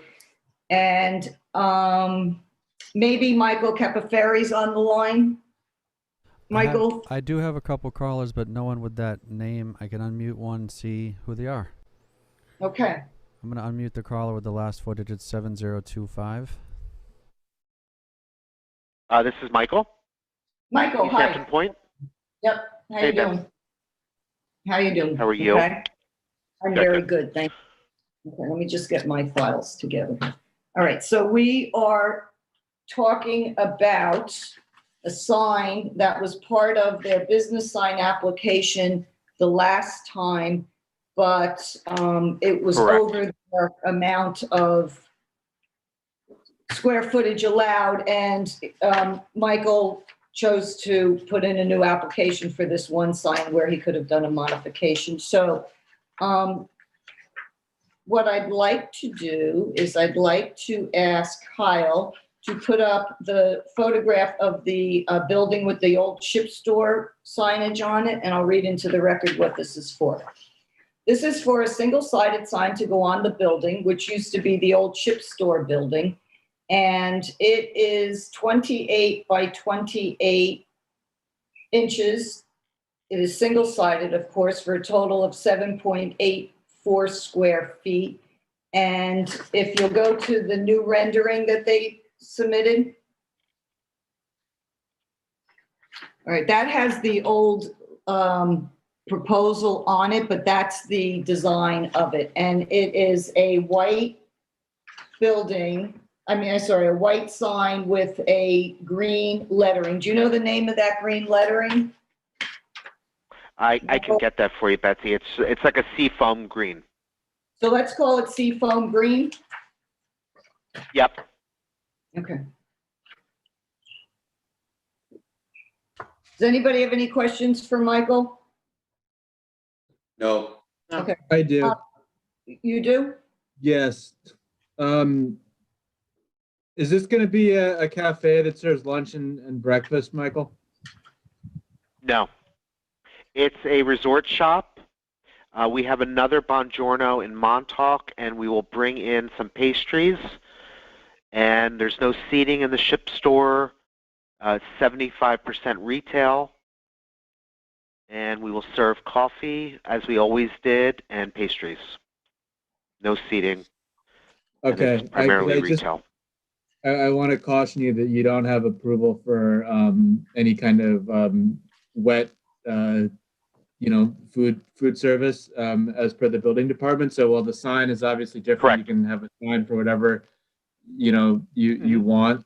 There are potential issues with the underlying business, as explained to me by the fire marshal's office and the building department. So And I just by also- virtue of this approval, there might be other issues that you run into. Okay. But it sounds like you're on the right path. So good work. Right. So, and I also Thank think, you. Michael, Thank you very because much. you referred to the building as a bakery at one point in some of your emails, and that might have been what the I know, trip- so- and I think that's the problem here. It's absolutely not a bakery. There's no baking going on. The baking is done in Montauk, and they bring an assortment. We haven't even opened yet, but they will bring an assortment of baked croissants and such pastries, and we will, present it the way we always did with bagels from when we used to have the ship shop, and serve coffee. And over 75% of this is retail. It's clothing, it's home, there's absolutely no seating in the shop, and we're trying to do everything the right way here. So that's where we're at. But we'd like to change the sign to more, be in line with what we're about. We're not selling, rigging and sundries in the shop any longer. So we'd like to call it Buongiorno, and that's where we're at. Okay. Okay. I'm going to make a motion to approve the Buongiorno sign at 28 by 28 inches for a total of 7 square feet. And the sign is a white background with the seafoam green lettering. Can I get a second on that, Jonathan? Yes. All in favor, Chip? Yes. Esperanza? Aye. Diane? Aye. And Betsy. Okay. Thank you. You're welcome. Stick with us. You're next on the list. Fences, walls, Oh, okay. gates. 295. Are you still there, Michael? I'm here. Did he go? Okay. 295 3 Mile Harbor Road, LLC, 300-75-1-29 3 Mile Harbor Road.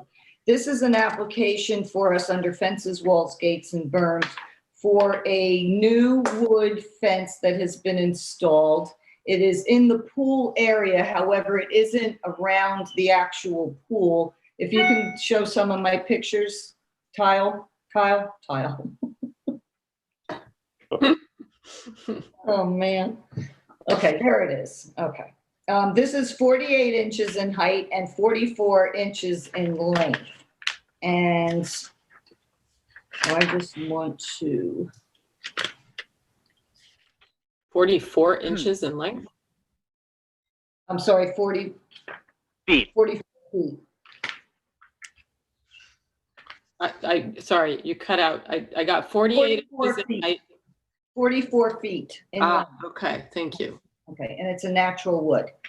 So around the pool, though, they have mostly 4-foot black chain link fencing. And this is an area that is away from the pool, but goes more towards some of the cottages. Are there some other photos that we can take a look at that I submitted?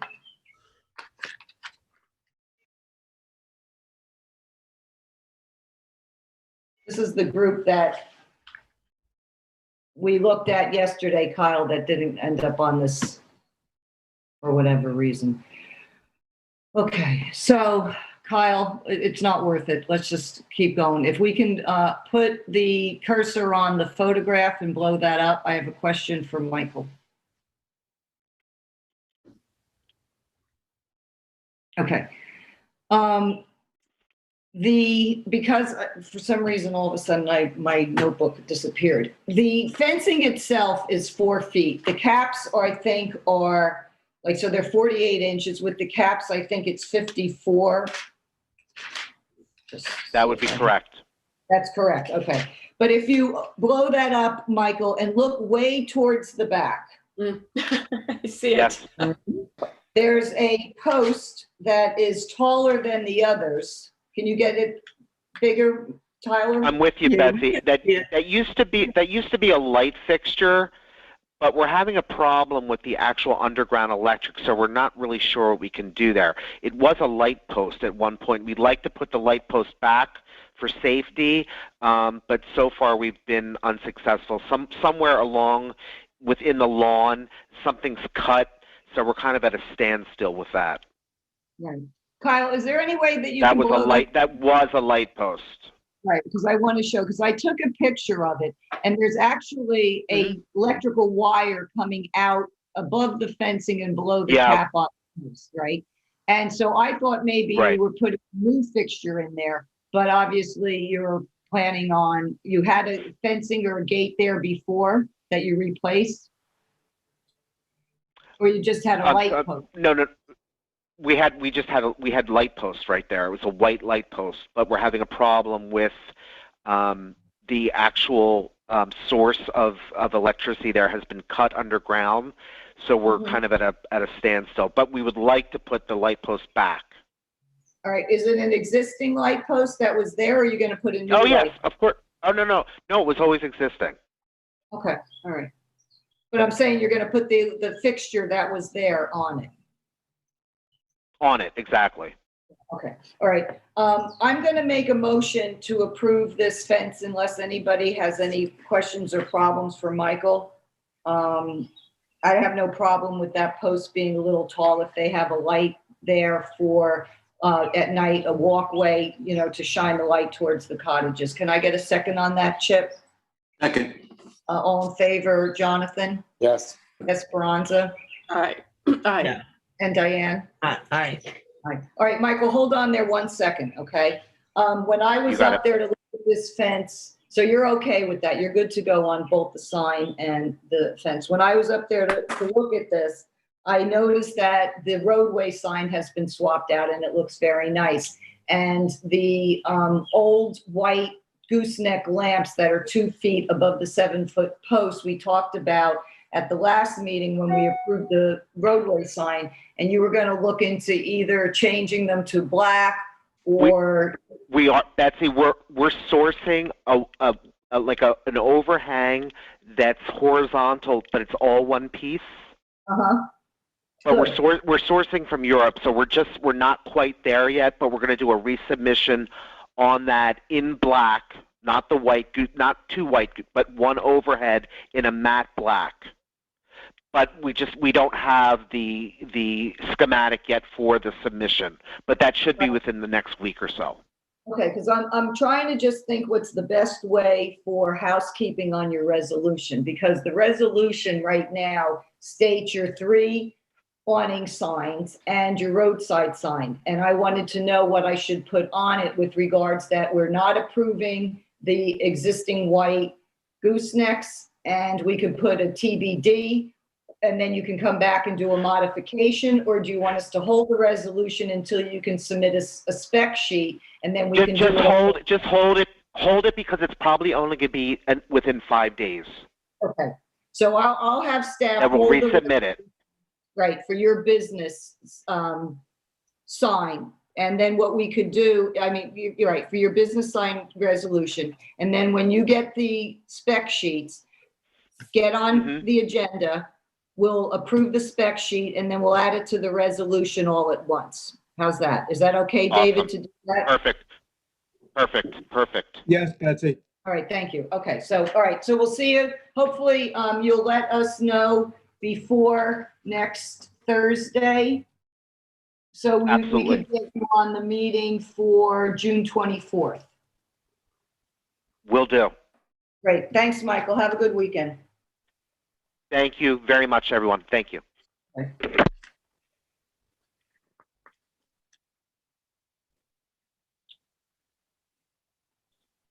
Raphael Rivas and Robert White, tax map number 300-161-122, 26 Oakview Highway in East Hampton. That has been withdrawn. So we're moving on to Michael Stillman, tax map number 300-39-8-271-1039 Springs Fireplace Road in East Hampton. And Michael, excuse me, let's see if Michael's on the line, and this would be Jonathan. Let's wait and see if anybody's on before you read into the record. Okay. Yes, Chair. Michael's joining Zoom right now. Hello, how are you guys? Hi, Michael.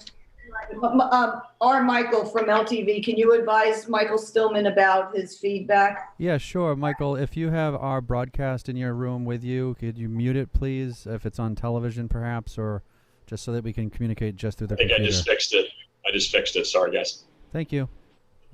Go ahead, Chair. Okay, this application's for a gate. We propose to remove the existing gate that is in place when we purchased the house. We will move and replace with a gate, picture attached. We will also cut down front yard side fencing to 6 feet in height. Yes.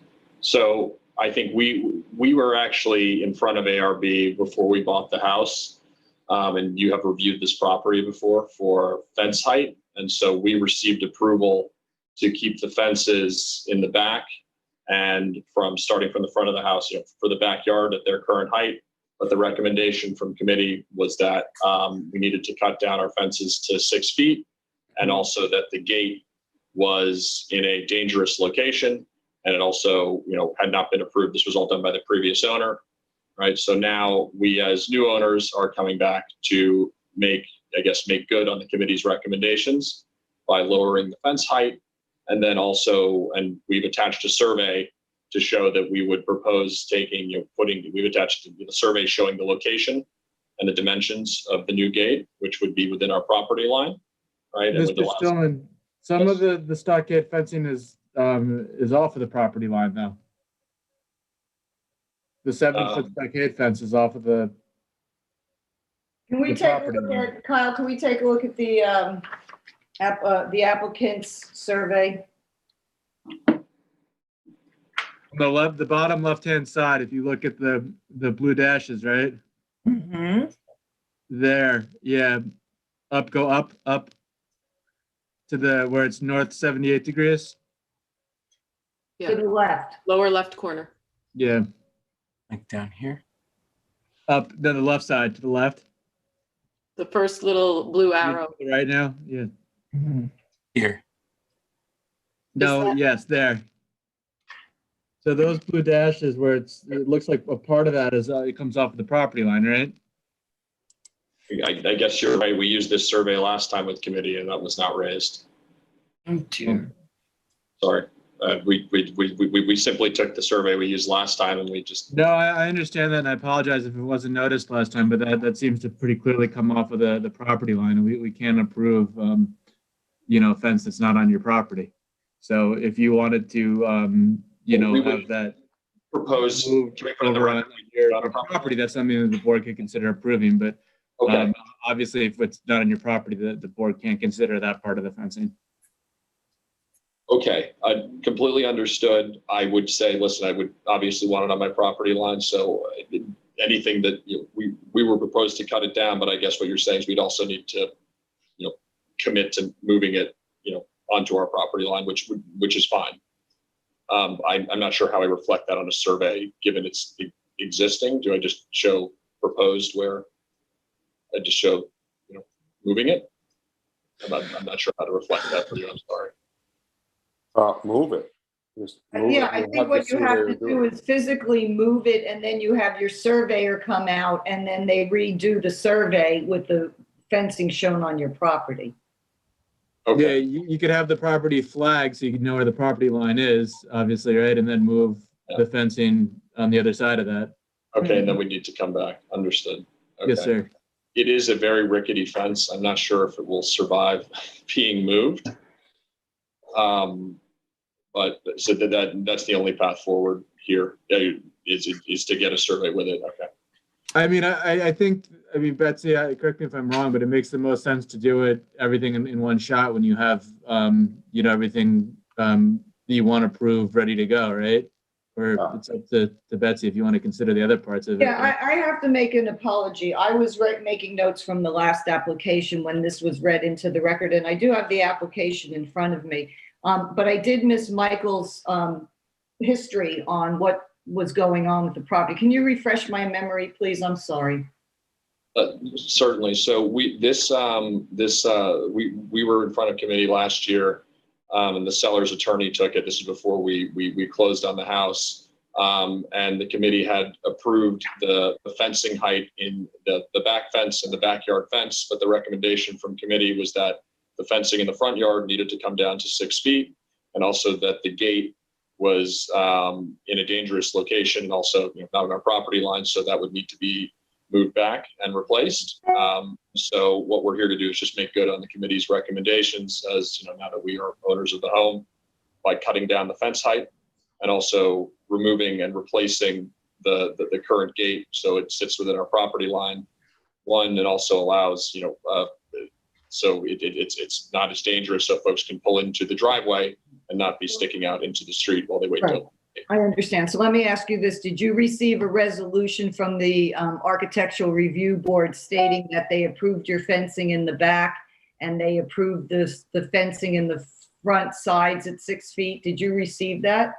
Or they tabled it? And I believe the seller's attorney, because he was on the seller's behalf when we were listening, it may have been tabled. I think those were the comments that he got, or the suggestions. It sounds so like it wasn't a resolution wasn't done for this property tax map? No, I'd have to look. I don't know. I don't have that in the records that it was done, but I mean, you would have caught the fence off the property. Can I just ask, do you know approximate date of when this was before us last year? And what the original owner was? October of last October year. of last year? Okay. I think let me find that. Yeah, it was October. Let me. Address would have been the same. You don't know what the previous owner's last name was, do you? Stasny, Richard Stasny. I have it. I have it. What meeting was it, Esperanza? It is October 8th, 2020. Okay. And it was tabled. So obviously we didn't have a resolution, which is why the issue of the fencing off the outside the property line would not have been a precise issue. It just says need to correct issues and submit new survey. Mm-hmm. So. Right. And also I made a mention about the gate, you know, being too close to the roadway. Okay. All right. So let me suggest this, and Jonathan and David, if you can tell me if you think this is okay. Why don't we table this and we'll have Michael move that 6-foot fencing that the board previously said that they would approve onto his property line. And we can do this. We can, because he's before us now, let's take a look at the gate. Yes. But we'll probably table this whole thing, but let's review it so we can get some indication on, and we can give you some guidance there. So I appreciate that. On your survey, where let's go back to the survey to see where you're proposing the gate to be. Is it where the blue arrow is pointing to the blue line? That's correct. Right. And how far back from where the existing gate is that? About 10 feet back from the existing gate to, you know, 1, so it's actually on our property, and 2, so it's not dangerous. Right. And Jonathan, were you able to measure that area, or Michael, do you know what the distance from the road, the roadway edge and this proposed gate location is? I didn't measure that, no. See, this was my application in October. I remember this property well. Yeah. So I think, Chip, we're trying to be responsive to, I think, your comments around the gate, you know, it's a solid gate, right? So we're proposing one that is not solid. Right. And we're moving it back. I can tell you, sorry, David, one moment. I can tell you that when in my notes, it says the existing gate was 15 feet from the driveway, it looks like. You got That another would have been, 10, that's yeah. 25, all right. And I apologize, Chip, that should have been, somebody should have picked up on that, but probably because it changed ownership, even though the tax map number was before us before, they might not have realized that this was on the agenda and you had the assignment. Yeah, so Michael, isn't that fence on the left that's not on your property, isn't that all covered in ivy? It's a beautiful fence. I mean, it's a shame. It doesn't even look like a fence. It's totally covered with ivy. I mean, I'm trying to be responsive. It'd be sad. We're gonna lose. I don't know if it'll survive, but yeah. Yeah, but I don't think it'll survive the move. It looks like it would. I think my memory was it was, quite weathered and maybe rotten. Yes. Can I make a suggestion? Because I had some personal experience with something like this. What you can do is you can remove the ivy from the fence that's basically falling down and put up a new fence, and then you can put the ivy back over it. Yeah, it's very hardy, that ivy. Yeah, and even if you have to cut it to get, the fence, and if you're busting up the fence, it's easier to save the ivy, and it will come back. Just don't mess with the roots. You can trim it as much as you want. And Diane is welcome. Said she'll come up and help you with it, right, Diane? After the garden tour this weekend. Absolutely. Okay, so let's talk about, you're about going to be 25 feet from the roadway with this new proposed gate, correct? Yes. And what I would do is I'd like to go measure it and just make sure if I can follow up after this and just give you the exact measurement. I know it's 15, I'm going to move it back 10, but Okay. Sure. And Jonathan, did you have a photograph or was a photograph submitted? Let's take a look. I sent a photograph that we just saw it a minute ago. So the white one is what is existing, correct? Existing. Right. Yes. So this fence is 6 feet tall, and the lights on either side on the posts are go up another 12 inches. So it's 7 feet to the top of the light. Mm-hmm. Which is illegal. Right. Okay. Right. So let's look at what Michael's proposing. So we've if you go to it. So we have two options. I think we submitted two. Both of them are these slatted styles. As you'll see on the survey, we're proposing, we would, it's 14 feet wide. And we would like to retain it at 6 feet high. And the reason being is we have a large amount of landscaping in our backyard. And it's a lot of money that's been invested there. And so to protect that investment, keep deer jumping over, we would be very appreciative to keep it at 6 feet, so we can prevent the deer from going over. And I think this is our ask is to make a gate, have the gate look similar to this.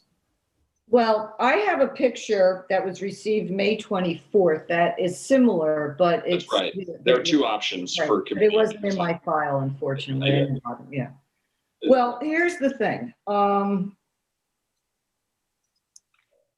What you're proposing each has higher posts than the actual gate. Are you proposing? We would keep it at 6 feet totally across. Okay. Yeah. All right. 100. Well, I also want to mention to you that at 6 feet, a deer is going to jump that fence like without a problem. Yeah, it's just how it is. It really is. And you can't go higher than 6 in the front, so the only thing that's going to keep a deer from really flying over that is a 7-8 foot thing. So let me just ask Jonathan, in the neighborhood, how do you feel that a gate that looks like this would present off the roadway in that area? I like the other one a little better, but I didn't see this one before. I only saw one. But I'm just saying that a 6 foot open. I thought that, if you look at the picture, the hedges on either side are like 12 feet. I didn't measure them, but they're pretty tall. I thought that since everything was so proximate, I thought a 4 foot fence would be nice, but that area of the road is it's narrow, but it's got a lot of lot of vegetation walls along that area. So, Hey, Betsy and Jonathan, it's Chip. So the lady who is his neighbor to the left, maybe 2 houses down, is the one with the circular driveway with the white Yes, fence. yes. And so this is a parallel situation. In fact, she cited this gate in asking us to make an exception for her. Right. And we went to 5 feet with her, did we not? I think in the end we did. Yes, we did.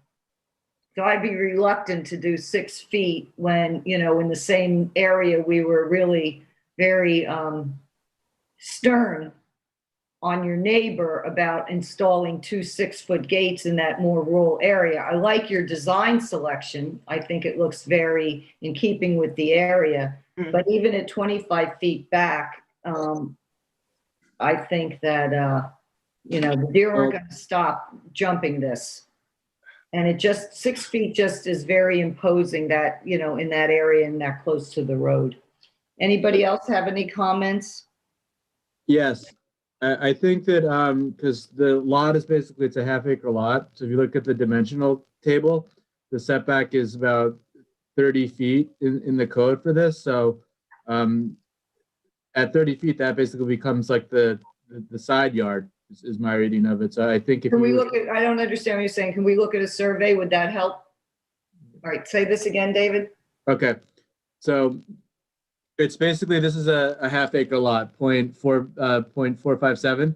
So the dimensional table in the code says that the house only has to be, in theory, like the house is really far set back, but it only has to be built 30 feet from the road, in theory. So Ann Glennon would look at this and say that the side yard starts at 30 feet. So if he wanted to put the gate 5 feet further back than the 25 feet, I think he could have a 6-foot one as of right, because that's the side yard.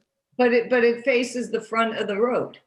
But it's the side yard because of the size of it and the setback. If you look at what the dimensional. if you look at the house covers that area. So if the house were at 30 feet, the side yard would be off to the right of that.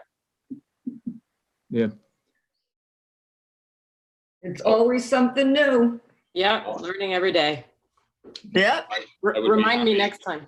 Back 5 feet, if that is the case. Thank you for flagging that. And also, I think it'll give us more space to pull in. And you really can only see the gate only as you're passing, because the hedges will totally cover it. Well, if you'll go 30 feet from the roadway, I will feel more, inclined. And then are you going to have a 6-foot gate, fence that goes to the side where the ivy fence is? Or do you have a fence there now on the front plane of the road? No, there's no fence. It's just hedges. Okay. But to join the new gate to the hedging, what's that going to be? Well, I'm considering my options. I mean, we could continue the hedging and have it go back, and we need to buy more mature hedges so they would keep the deer out. But that's one option. We'd have to put fencing. I think we haven't necessarily thought about that. Committee's recommendation. Can I see the picture? Excuse me, Michael. Can I see the picture, Kyle, of the white fence to see the hedges? I think the hedging would be a home run. Yeah. What do you mean? If he the new gate 30 feet back, if he just runs hedging to the existing hedging we're looking at along the side of the driveway, it would avoid the issue of a fence. I mean, it will be costly for me, so I'd say. Well, it grows pretty fast. Are you saying move that wall of hedging back, or you're saying? No. Plant new. The gate's going to be so far back, Betsy, that the deer could walk around this hedge you're looking at before they get to the gate. So, I mean, he's got to frame out this left and right-hand side of this driveway with something that prevents the deer from getting in. All right, why don't we do this, Michael? Why don't we table this? Yeah, when we come back, we'll have some suggestions on how to link them. But I guess, it might be a little bit till we come back. We got to get that fence moved. Right, so get the fence moved, and also, think more about which design you like. I don't think anybody on the board has a problem with the style that you chose, and take David's, recommendation as like, go past go, collect $200 and do it. And David, is that 30 feet just from the property line? I never heard that before, so. So you're unfamiliar with the dimensional table? No, I never heard of it. Never. Not in this dimension, David. I don't know what to tell you, Betsy. It's there, and I looked at the specific property. It's great. It's great. It's great for Michael. With Ann Glennon, and that was her advice is that she would treat because of the size of the lot, the house only has to be built a certain number of feet setback from the road. Then obviously, if the house could be built there, then you could have the fence as well from that. So that is a little bit different than how we normally do it, but it is something that was brought to my attention today by Ann in the context of this application. So I wanted to alert the board too. And it is. What's the side setback though, David? It's 30 feet. Excuse me? Side setback. No, so the side yard starts at the 30 feet, and because of the size. Yeah, but what's the setback for the side for the house? Yes, I think we're saying the same thing. You're just calling it the side setback. Now, if the side setback is 15 feet, and the front setback is 30 feet, the side is between 15 feet and the property line. So you're saying. How far does the gate have to be off the side property line, David, is what he's talking about. That's what he's saying. Oh, That's not what I'm saying. I could clarify that for you before the next meeting is. Okay. Right, because otherwise what you're saying is he'd be putting a 6-foot gate in the house setback. In the house. Yes, exactly. I'll chat you, David. Michael, I'm sorry, we're not having fun at your expense. It gets tricky after a while. So we'll table this. When you're ready, let us know, and you'll submit, your documents, and we'll go from there. You don't have to do a new application, just new documents to support what you want to do. Okay. Great. And it would be a good idea to get an updated survey once you move that fencing, and then you can put on the survey where the new fencing shows, also where you're proposing to have them write proposed gate. Okay. May I ask, Michael, what date does that survey that you have with all the arrows on it, what date does that have? Is that fairly recent? It's very recent. It's okay, for when we purchased the house. All right, yeah, that is a newer survey than what we were presented originally, which was a survey dated 2001. Yeah, I actually noticed that the lawyer made it. For whatever reason, he had it. Okay. Well, I have a survey from September 22, 2020. No, I that's what I'm asking. But the original, when they presented in October last year, the survey was from 2001. So that's why it didn't show the. It may have not showed that. Yeah, right. Exactly.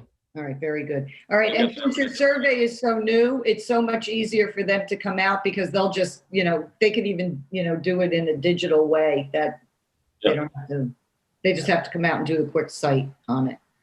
They don't have to redo the whole survey. Okay, all right, you're good to go. Thanks, Michael. Everybody should be as cooperative as you, Mike. Thank you. Yeah, we're trying to do right here. Thanks, guys. All right, thank you. Have a good weekend. Mallory Emmanuel Ibarra, tax map number 300-60-22.1124 Fort Pond Boulevard in East Hampton. Jonathan. Okay, this is for legalizing an existing fence. There's an existing 6-foot stockade fence from early 2000s that was never approved on the corner lot. So this is to legalize that. So the existing 6-foot fence on this one, it's not on their property. Oh. All right, that's the other one, yeah. It's not on there, the survey doesn't have a fence at all. Can we look at a survey? And Yeah, David, the I'm one- gonna ask the you to one- help us with this, okay? Because it seems really tricky. EAU Clare Street, the bottom there, if you Yeah. go down. Eau Claire. Yeah, Eau Claire. Yeah. So that existing fence is not on the property on the left. Yeah, I have a different survey that's marked up where it says existing 6-foot fence above where it says Clare Street. Yeah, well, that's what I have too. Yeah, let's take a look at And that. you can see the Yeah. photograph. I took photographs of that corner. Yeah, and so that survey that's marked up shows that it's not on the property. Is there anybody on the line, Michael, of LTV for this applicant? There are no callers. Okay. So that's the one. Look at the photograph, the last photograph there.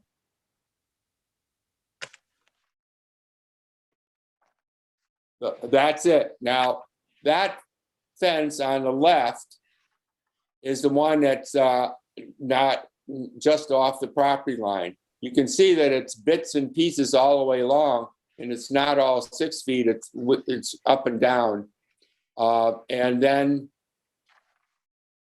there's another fence off to the right behind that mound of dirt, which is about 6 feet.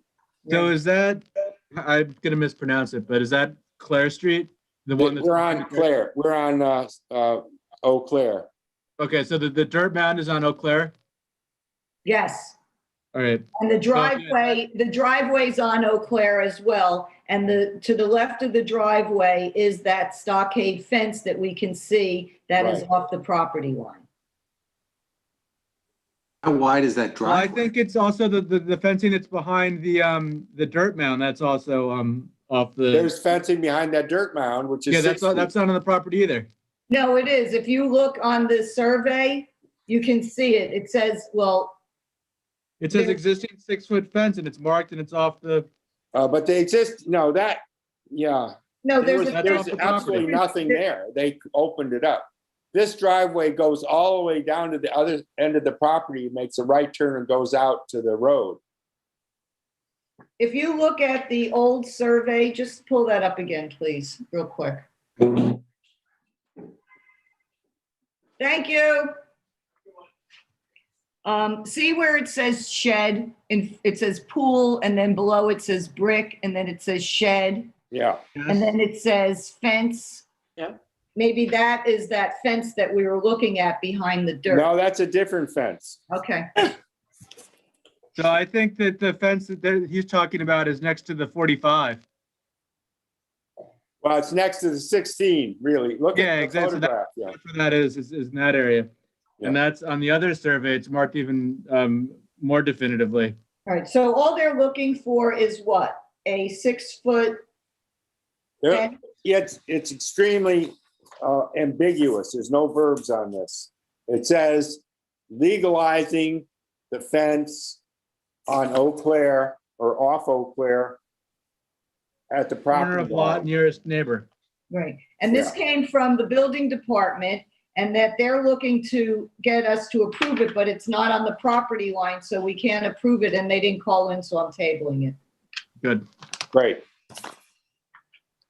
Where's my red table pen? We have a big table tonight. More to eat next time.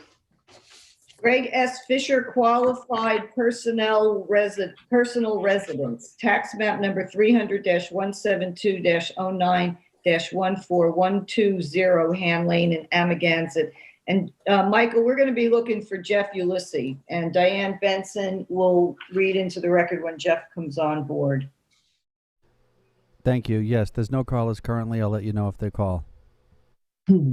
Okay. I was hoping Jeff would be there. Because, okay, this is an application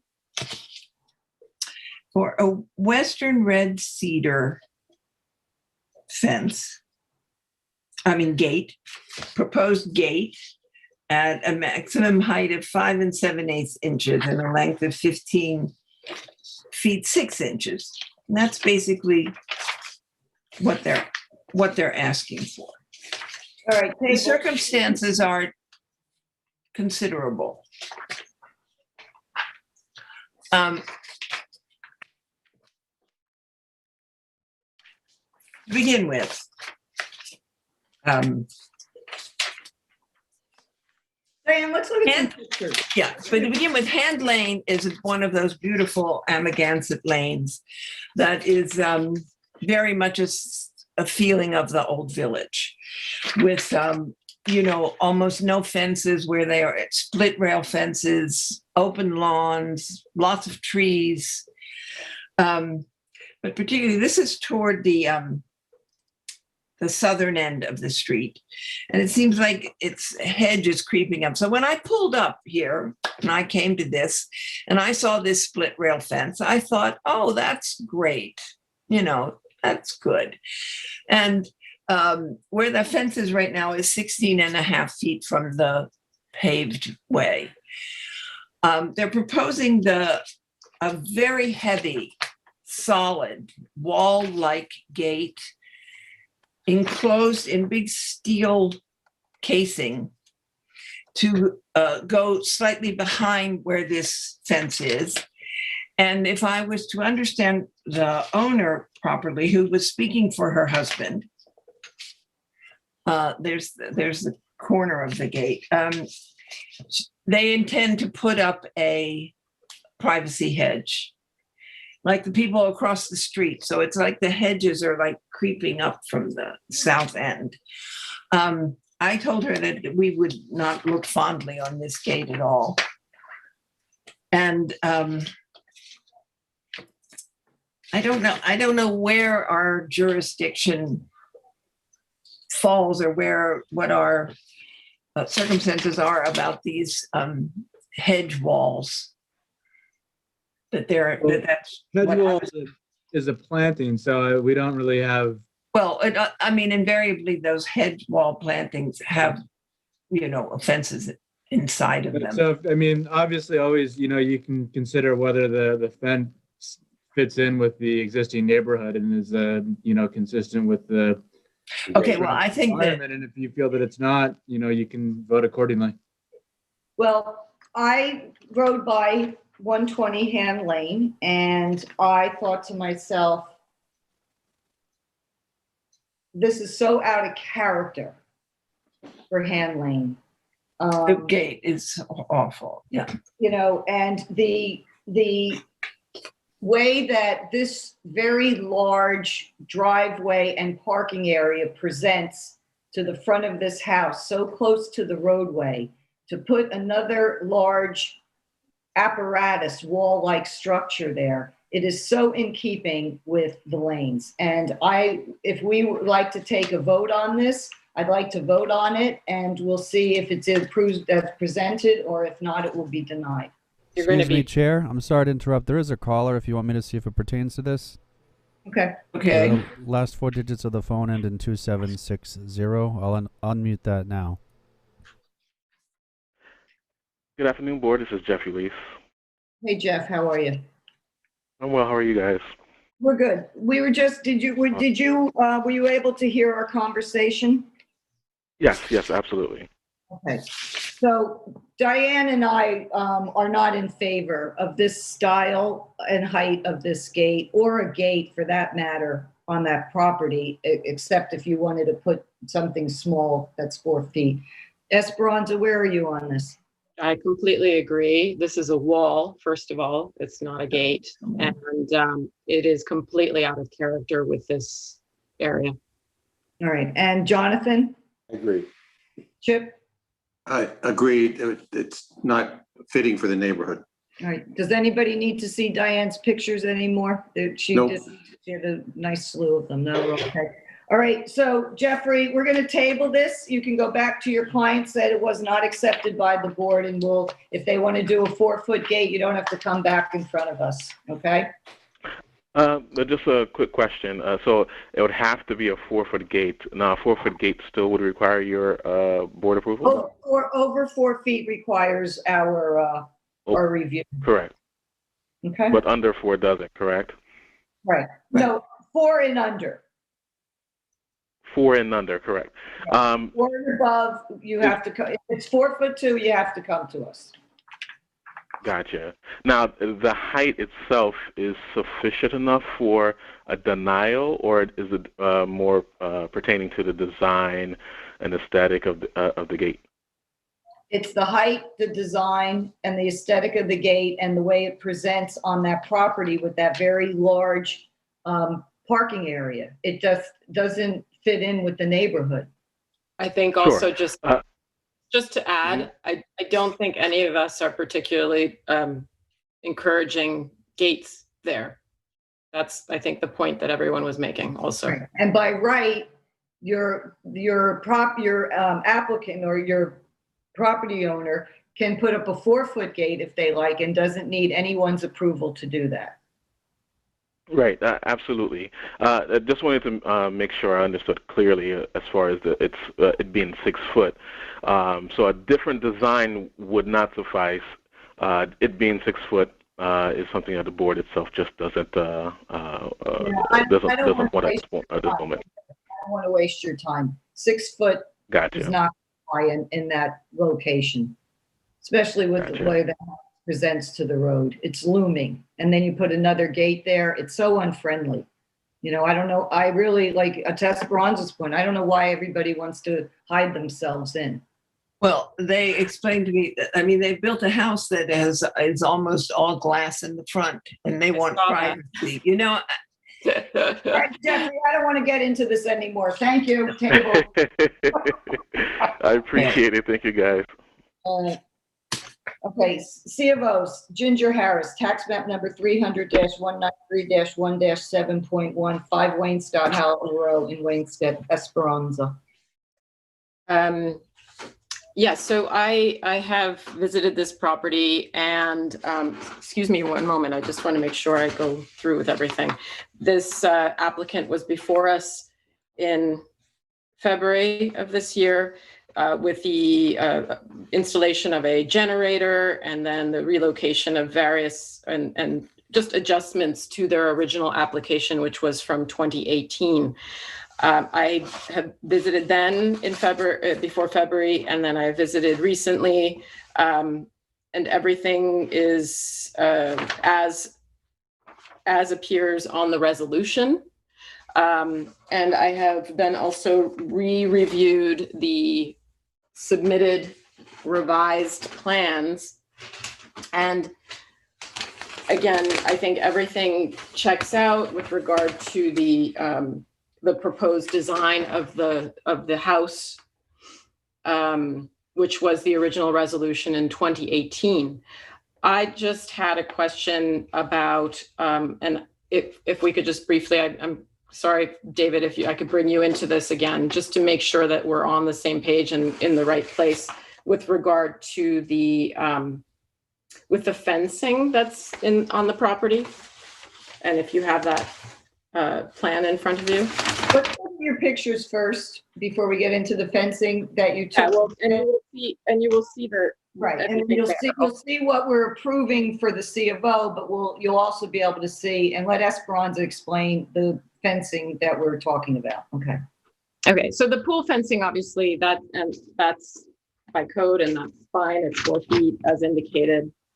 The fencing that I'm talking about is the fencing that is to each side of the house, because the one that you see here behind the pool is it's over 6 feet. Also, I had that question. Some of it is between, it's up to 7 feet with the posts. Yeah, so you can have 6 feet as of right in the side yard and the backyard, even an ag overlay. Again, I would say, as we talked about earlier, the fencing isn't one of the items that's before us. The building department, when they go and look at it, they can determine that needs additional ARB approval. I don't think that should hold us up from approving the items that were in the original resolution, i.e. the generator. And the wire fencing and the AC units that and the other items that were included in the February 25th, 2021 resolution. You know, and like I said, we can certainly make a note and ask the building department if, you know, that this doesn't have our ARB approval, and we feel that it needs it, but I don't think that that's an impediment to just reviewing the items in the resolution from February. Okay, I do just want to bring it up because I have brought it up in the past, and I want to be clear that I'm not sure, and so that is a perfectly reasonable way to proceed. And Right. sorry, Okay. But I have one question on the resolution from February 25th, 2021, right? It states that wire fencing extended along the northern and southern property line, and it doesn't say what the height is. It's 4 feet, doesn't it say? I think it does. Where's my resolution? It doesn't say what it is, but Esperanza, you were there. How tall is the wire fencing? It's 4 feet. Okay. It's below the 5-foot wooden fencing that is also to me in question. That's not this one. Okay, so we're going to move to approve for the C of O, and we're going to David's point, let the building department determine if there's anything that needs ARB review with regard to any of the fencing that's on the property. Okay, I'm fine with that. And just be sure, the applicant had also changed, this was before us the last time, their driveway gate was proposed at a higher, at a greater height. It's going to be a 4-foot gate, so it's not anything that we have to review. So Has it been installed? No, it hasn't. There are just posts there. Okay. And the 4 feet, the posts it will be. That is what we got. We received a letter from Due East stating that the property owner has determined that the gate will be 4 feet in height. Okay, and the posts that are there now? They're 4 feet. Okay, all right. I was just curious. Okay, thanks. So go ahead. Okay, so I make a motion to instruct staff that this application is ready for a certificate of occupancy. Great. Can I have a second on that, Diane? Second. All in favor, Chip? Yes. Jonathan? Yes. And Betsy? Okay, all right. Ernest Rotosh, tax map number 300-87-1-1114 Beach Street in Montauk. This is an application that was before us, and we did a resolution not too long ago. If I could see my picture. It was a house on Beach Street in Montauk that had 6-foot brick pillars, but there were 2 feet of a pineapple finial on top, for a total of 8. And then he had a black iron, very decorative gate that exceeded 6 feet. In the center where the curly cues happened, they came to almost like 7 feet. And the applicant, when we were discussing it, said, I'm going to take the fence, the gates down, you know, that's fine. So the gates are gone, the pineapples are gone, although the structure that the gate attaches to, which is, I guess, somehow instilled in the pillars, is still there. But since the applicant said he was willing to take the gates down and it wasn't something we asked him to do, I have no problem with that structure still remaining because the gates are gone, as are the pineapples. So I'm going to make a motion to approve this and instruct the staff to notify the building department that it is ready for a certificate of occupancy. Can I get a second on that, Diane? Yes. All in favor, Esperanza? Aye. Jonathan? Yes. And Chip? Yes. Okay, great. Vivian Ching, tax map number 300-74-7-2236 Springwood Way in East Hampton, and Jonathan. Okay, this is legalized and certificate of occupancy for fencing. You can see the photographs of the fencing before and the fencing after on the side of the house.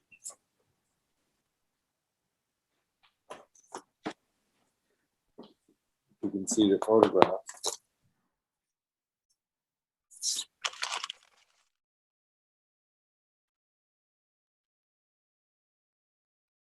Okay, that's a, there was that's fencing in the back. We're not talking about the back. All right, this is the front. You can see on left and right, those were 8-foot black deer fence. They're now 6-foot white fence. Mhm. The posts are a little bit taller. Excuse me, Chair. I believe we have the applicant on the phone. If you'd let me bring them in. Yeah, sure. Sure. Excuse me, Betsy, are you there? Yeah, I am. What's the matter? Oh, I don't know if you answered me or not. I just said that I believe I have the applicant on the phone. Yeah, you can. I'm reading the resolution on this, Jonathan. Yeah. And the temporary 8-foot fencing that is connected on both sides of the house shall be reduced to 4 feet. And you're Yeah. saying 6 feet? These are 6 feet. They're not 4 feet.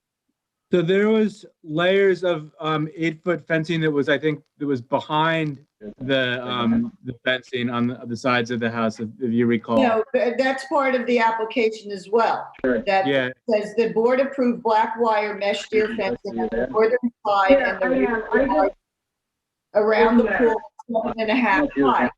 Then it goes into about the new fencing in the front. And my recollection was when we were on with Vivian, that she said she was going to reduce all that fencing to 4 feet. Yeah. And now it's 6 feet. But it's at the back plane of her house, so by right, she can have it, right? Well, But it doesn't match the resolution. So the board could approve it as built. Okay. Vivian, do you want to say anything? Hello. Excuse me, Vivian. This is the director from the TV station. Can you please turn down the feed in your room of the broadcast? Okay. Yeah. There's a feedback. It's down now. Thank you. Go ahead. Hi, good evening. This is Vivian. Hi, Vivian. Hi. So Jonathan was out to visit your property for your certificate of occupancy. And Jonathan, you had no problem with the deer fencing in the northern and the side yard? The side yards were reduced to 6 feet. Yeah, they were changed from whatever to sort of a bamboo fencing or a slat fencing is in the photograph. Yes, what happened is we had contracted with East Hampton Fencing, and that was back in 2019, and they never came to install the side fences. We had a dispute with them, so we ended up going to small claims court. And as a result of that, they were instructed to continue and install the side fences first. So at the time we were at our ARB, we did not think they were going to ever install it, so we made plans to build our own 4-foot fence is what was our plan. That's why we stated that. But since then, during the small claims court, they were, made to come to make good on the contract. So they installed the original fence that was in the invoice that I submitted with the original application, which said a 6-foot fence, such as what you see. Okay. All right. Okay. So David advises us that we could approve this as built. Yeah, just to point out though that's not what was approved. Obviously, the resolution. So that's not great, but it looks like it's more than 55 feet setback from the road. Right. So it's David, would it be beneficial to the building department if we put a little memo that the resolution stated 4, but the applicant, chose to go to 6 and the ARB is fine with that? Yes, we can do that. That's fine. Okay. All right. So Jonathan, if you want to make a motion. I move that the fencing as exists now be legalized, to be approved by the ARB, and note making it clear that it supersedes the 4-foot recommendation. Right, and if you can instruct staff to notify the building department, it's ready for a C of O, we'll be good to go. And that we notify the staff to notify the building department that it's ready for a C of O. Thank you. Can I get a second on that, Chip? Second. All in favor? Diane? Aye. Esperanza? Aye. And Betsy. All right, thanks, Vivian, congratulations, you're good to go. Thank you so much. Good night. You're welcome, have a nice summer. Doreen Patillo, tax map number 300-95-8-67 Quail Hill Lane in East Hampton. Jonathan. Hey, this is for C of O from an offense that we approved. No, here it is. Yeah. It's for an 8-foot deer fence for around a garden and so forth. And there are photographs. Oh, no. Okay, this is a shot of the 4-foot the 4-foot pool fence that was had been dismembered and now has been fully replaced here. This is the deer fence that wraps around the garden. We're standing in the garden. That is the black gate that with the fence in it. It's very, very light. It almost disappears. It's kind of has an elegant lightness to it. So I think it fits the bill that we asked for. And this is just a shot of the front yard. So if you'll make a motion to instruct staff. Okay. I move that we approve this work and that we instruct the staff to notify the building department that we're ready for the C of O here. Great, thank you very much, Jonathan. Thank you. I'm going to do the next Excuse two. me, can we have a motion in a second? Oh, I'm sorry, thank you. Can I get a second on that, Esperanza? Second. All in favor, Chip Yes. and Betsy, and yes, and Yeah. Diane. Yeah. Yes, I'm going to hold off on East Hampton House. I'm going to move to Green Hollow Tennis Club, tax map number 300-184-3-11-172 Buckskill Road in East Hampton. Esperanza. Yes, so I have revisited the tennis club and I took a picture and the door was open. So I have lovely pictures of an open door. But so you could just get yourself situated. This is the door in question is behind that shingled little wall where the umbrellas are. And you have to walk around and there it is. So it is there and I make a motion to instruct staff to notify the building department that this application is ready for a certificate of occupancy. Thank you. Can I get a second on that, Diane? Second. All in favor, Chip? Yes. Jonathan? Yes. Betsy? Yes. Okay, did I miss anybody? No. Nope, the Dutch door. AMR Shaft Shack, tax map number 300-144-4-12. Esperanza, why don't you do that? Okay. This again has been before us many times and we, I think, have cleared everything up. And both Betsy and I have visited this property and we feel that it checks out with the resolutions. So I would instruct staff to notify the building department that this application is ready for a certificate of occupancy. Great. Can I have a second on that, Chip? Second. All in favor, Jonathan? Aye. Diane? Aye. And Betsy, aye. Okay, great. All right, so we're going to call in Lori Wilshire from Land Planning Service for East Hampton House, tax map number 300-188-2-4266 Panago Road in East Hampton. Yes, Chair. Lori's joining Zoom now. I'm here. Okay, so I'm just going to go over what the application is now for. Michael, can you instruct Excuse Lori? me, yes. Sorry, Laura, if you could just mute the playback in your location. There's a little feedback. No, do you don't I have to... just turned it off. I got Okay, it. great. Go ahead. Yep. This is a continuing application for a pool fence that was supposed to be 4.5 feet high. That's 52 inches, and in places is closer to 60 inches at East Hampton House. Additionally, the fence photo that was submitted with the initial application did not have pickets, but the photo submitted the day of our meeting in November did have pickets, and it was a small photo, and we did not pick up the difference. We did approve the fence. The board was not aware of the change. It was very subtle.